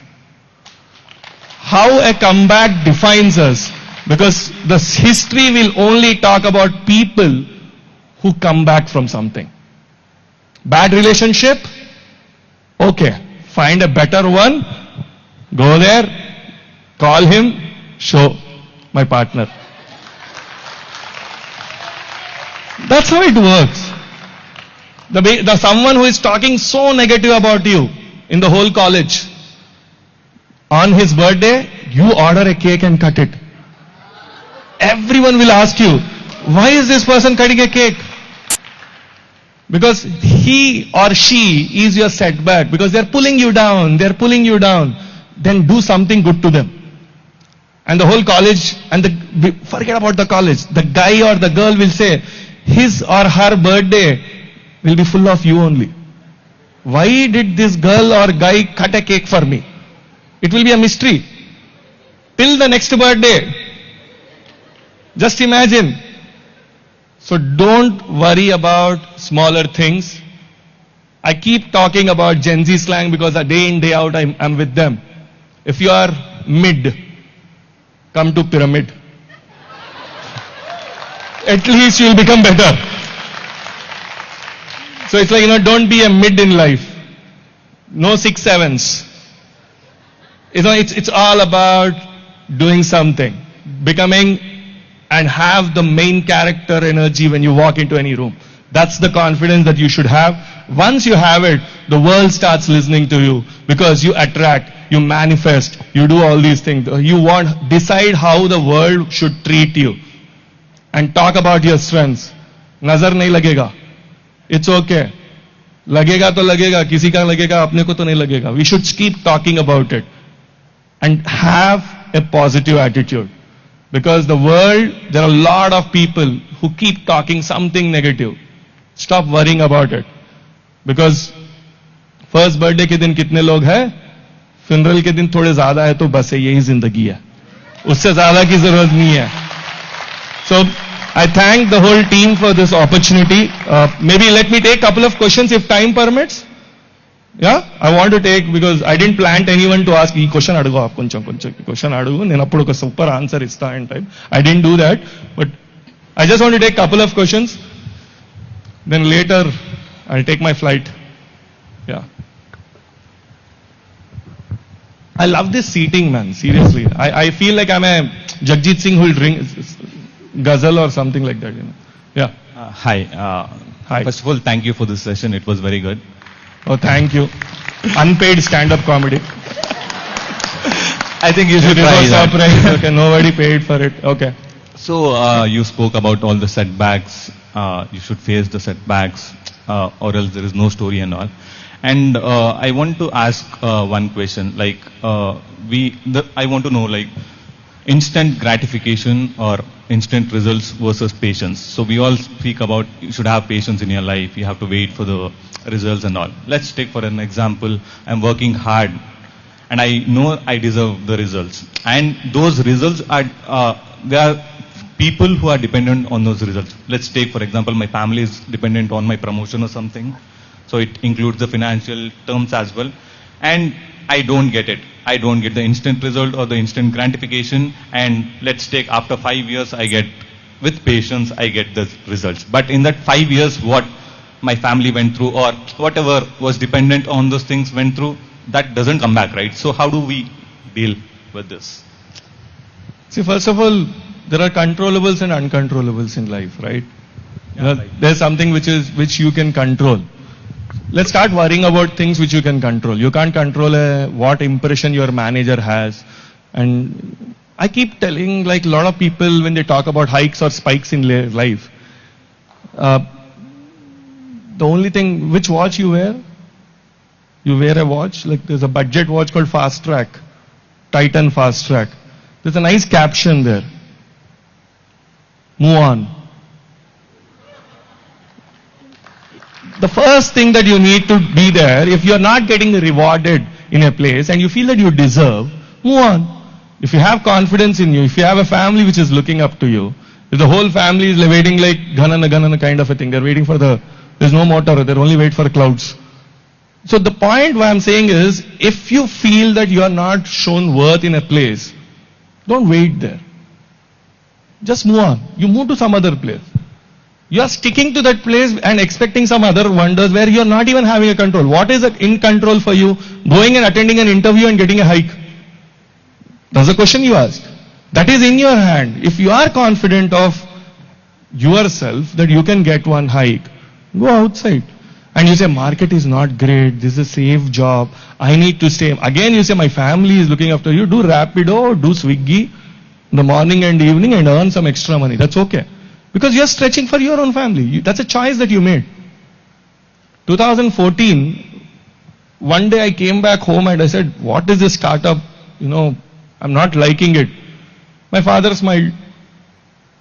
I said, I'm going through pain and you are smiling. He said, that's your choice. When you make your own choices, that define us, right? Telugu lo oka palam antadu malla. I try to play it. You're Telugu guy? But you understand. Okay. Dasha, Disha. Nee dasha baagundalante disha change cheyi.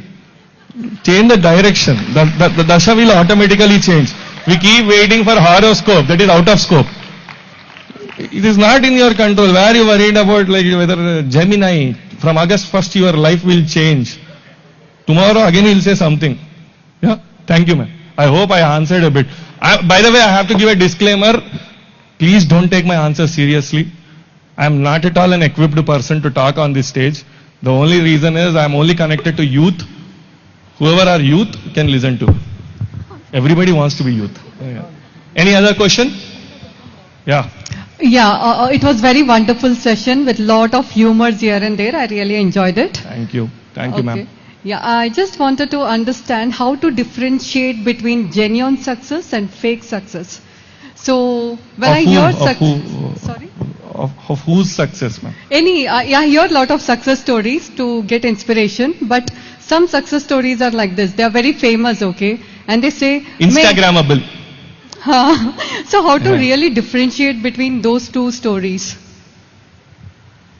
First thing, ma'am, I always say, what motivates you is what motivates you. At the end of the day, if someone is vulnerable, I'll talk about a very simple thing. Who is right for whom? Is it a genuine success or is it a fake success or all these things? We keep analyzing a lot. The first thing is what we need first. Sometimes let's say I'm doing a garment business. I have to see someone who grew how did he grow and all these things is a different story. But what do I pick up from it? What is the thing which I'm lacking? I feel rather than looking outside, let's start looking within first. We start understanding like, a right Lego piece has to fit in. First we should know what is the gap. And when you are saying right success or wrong success, first of all, when you are not successful, how can you determine someone else whether it's right or wrong? True. That's the first point. When you know that there are certain things are pulling me down. There's an analysis paralysis that a lot of people go through. They keep analyzing, this is right, this guy might have got lucky. His father might be a billionaire, that's the reason he become something. You search for reasons a lot. Rather than that, what are you up to? Why is someone a motivation for you? I keep talking about having a list of role models, having a B list of who are not your role models. Because sometimes role models also have defects. But are we seeing positive in a role model or a negative in a role model? That's the first basic point. And today's Gen Z, I'm talking about because they have a lot of information. We used to read books. We used to read, which is an edited version of a book. We are always in an edited version of a book. And always meet people. Don't just meet them online because they have filters. Everybody looks good in online. So it's the same thing, beyond filters, if you have to see someone.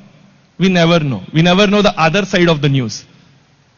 You listen about something, you listen about, even everything. Everything has the other side.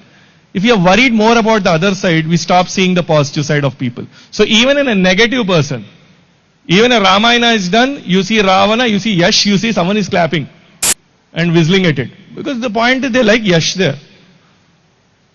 The question is, Ravan till he got one thought about Sita, he's fine. He's a great achiever. He came back from nothing. So the positive side of a person and the negative side of a person. Start seeing the positive side of every person, even if it's a fake success also. Let's admire how he faked it. That's the basic thing. Yeah. Because we don't know how to fake it, right? Yeah. Last one.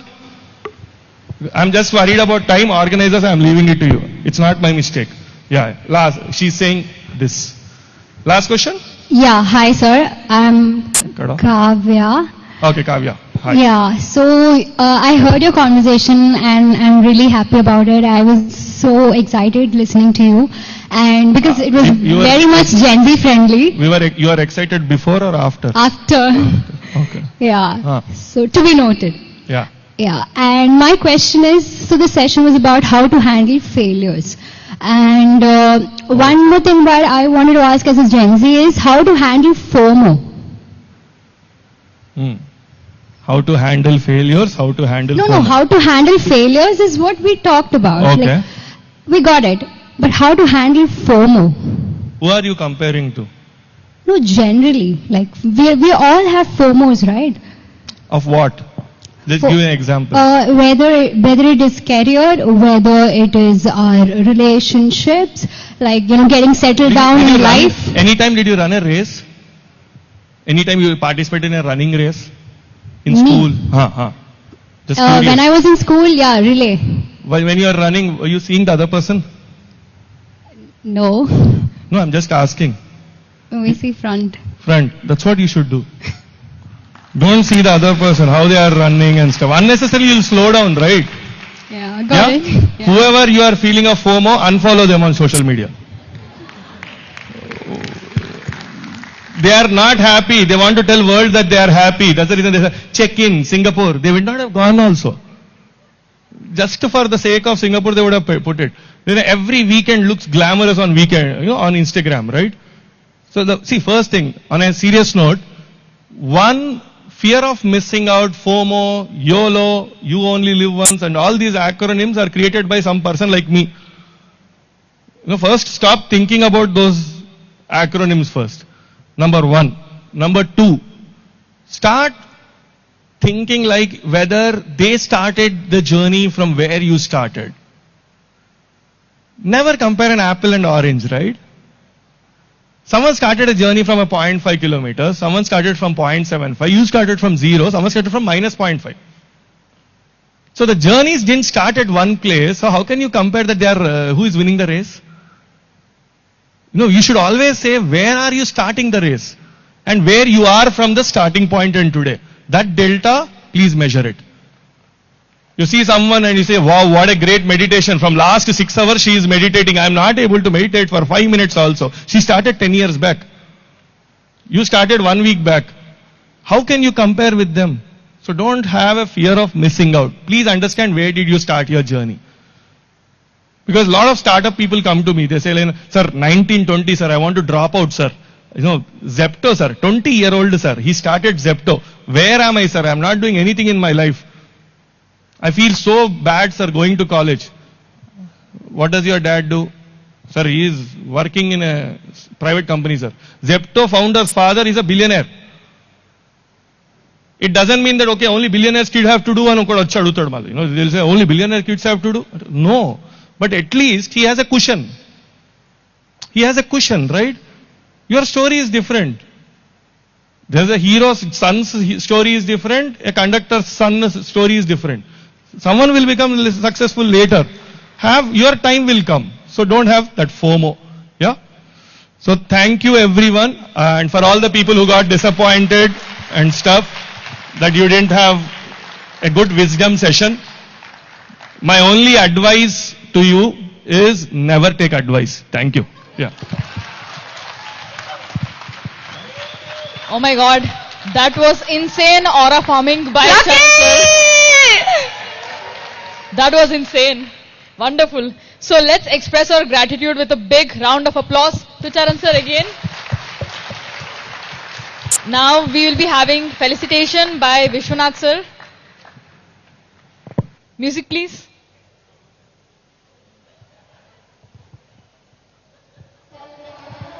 Just a moment. I think he said his speech is insensible, but I think this was the most sensible speech ever, right? A big round of applause for Sri Charan for inspiring so many youngsters with a community called Student Tribe. Thank you. We are really glad that we had you here and looking forward to have many more collaborations. Thank you.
The speech was amazing, no?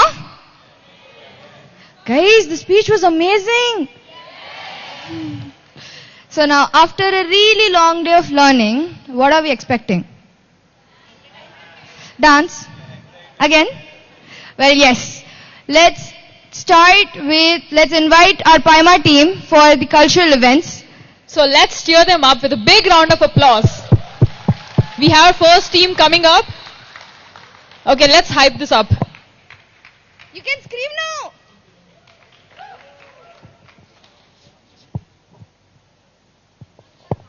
So yes, I know, like yesterday we had a wonderful cultural performance. So as the dancers come over here, we would like to just thank all the sponsors who are the major reason for this event to happen. Like starting with, we have our title partner from Aroha Space and transformation partner Soul Labs and PSSM Ignite, and our media partner R3, live streaming partners PSSM Global, PMC Pyramid Valley, PMC Paima, PMC English, PMC Hindi, and creative partners Ambre, conscious youth partners Spark, Quantum, Buddha CEO, Swag, and community partner, Make a Difference organization. Youth outreach partner, Student Tribe, and broadcast partner, PMC English. So with a collaboration of so many sponsors and all the partnerships is what this Awakening Youth Fest is all about. So big round of applause for all of them. And I would also like to request everyone watching live on YouTube and all others to contribute for the event and support the Awakening Youth Fest through donations. Thank you so much. Now let's start with the cultural performance. I would like to invite the very first performance on the stage.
Krishna कृपा सिंधु भक्त सिंधु सुधाकर उद्धर जगन्नाथ माया मोह महानवात कृष्ण कृष्ण कृपा सिंधु भक्त सिंधु सुधाकर उद्धर जगन्नाथ माया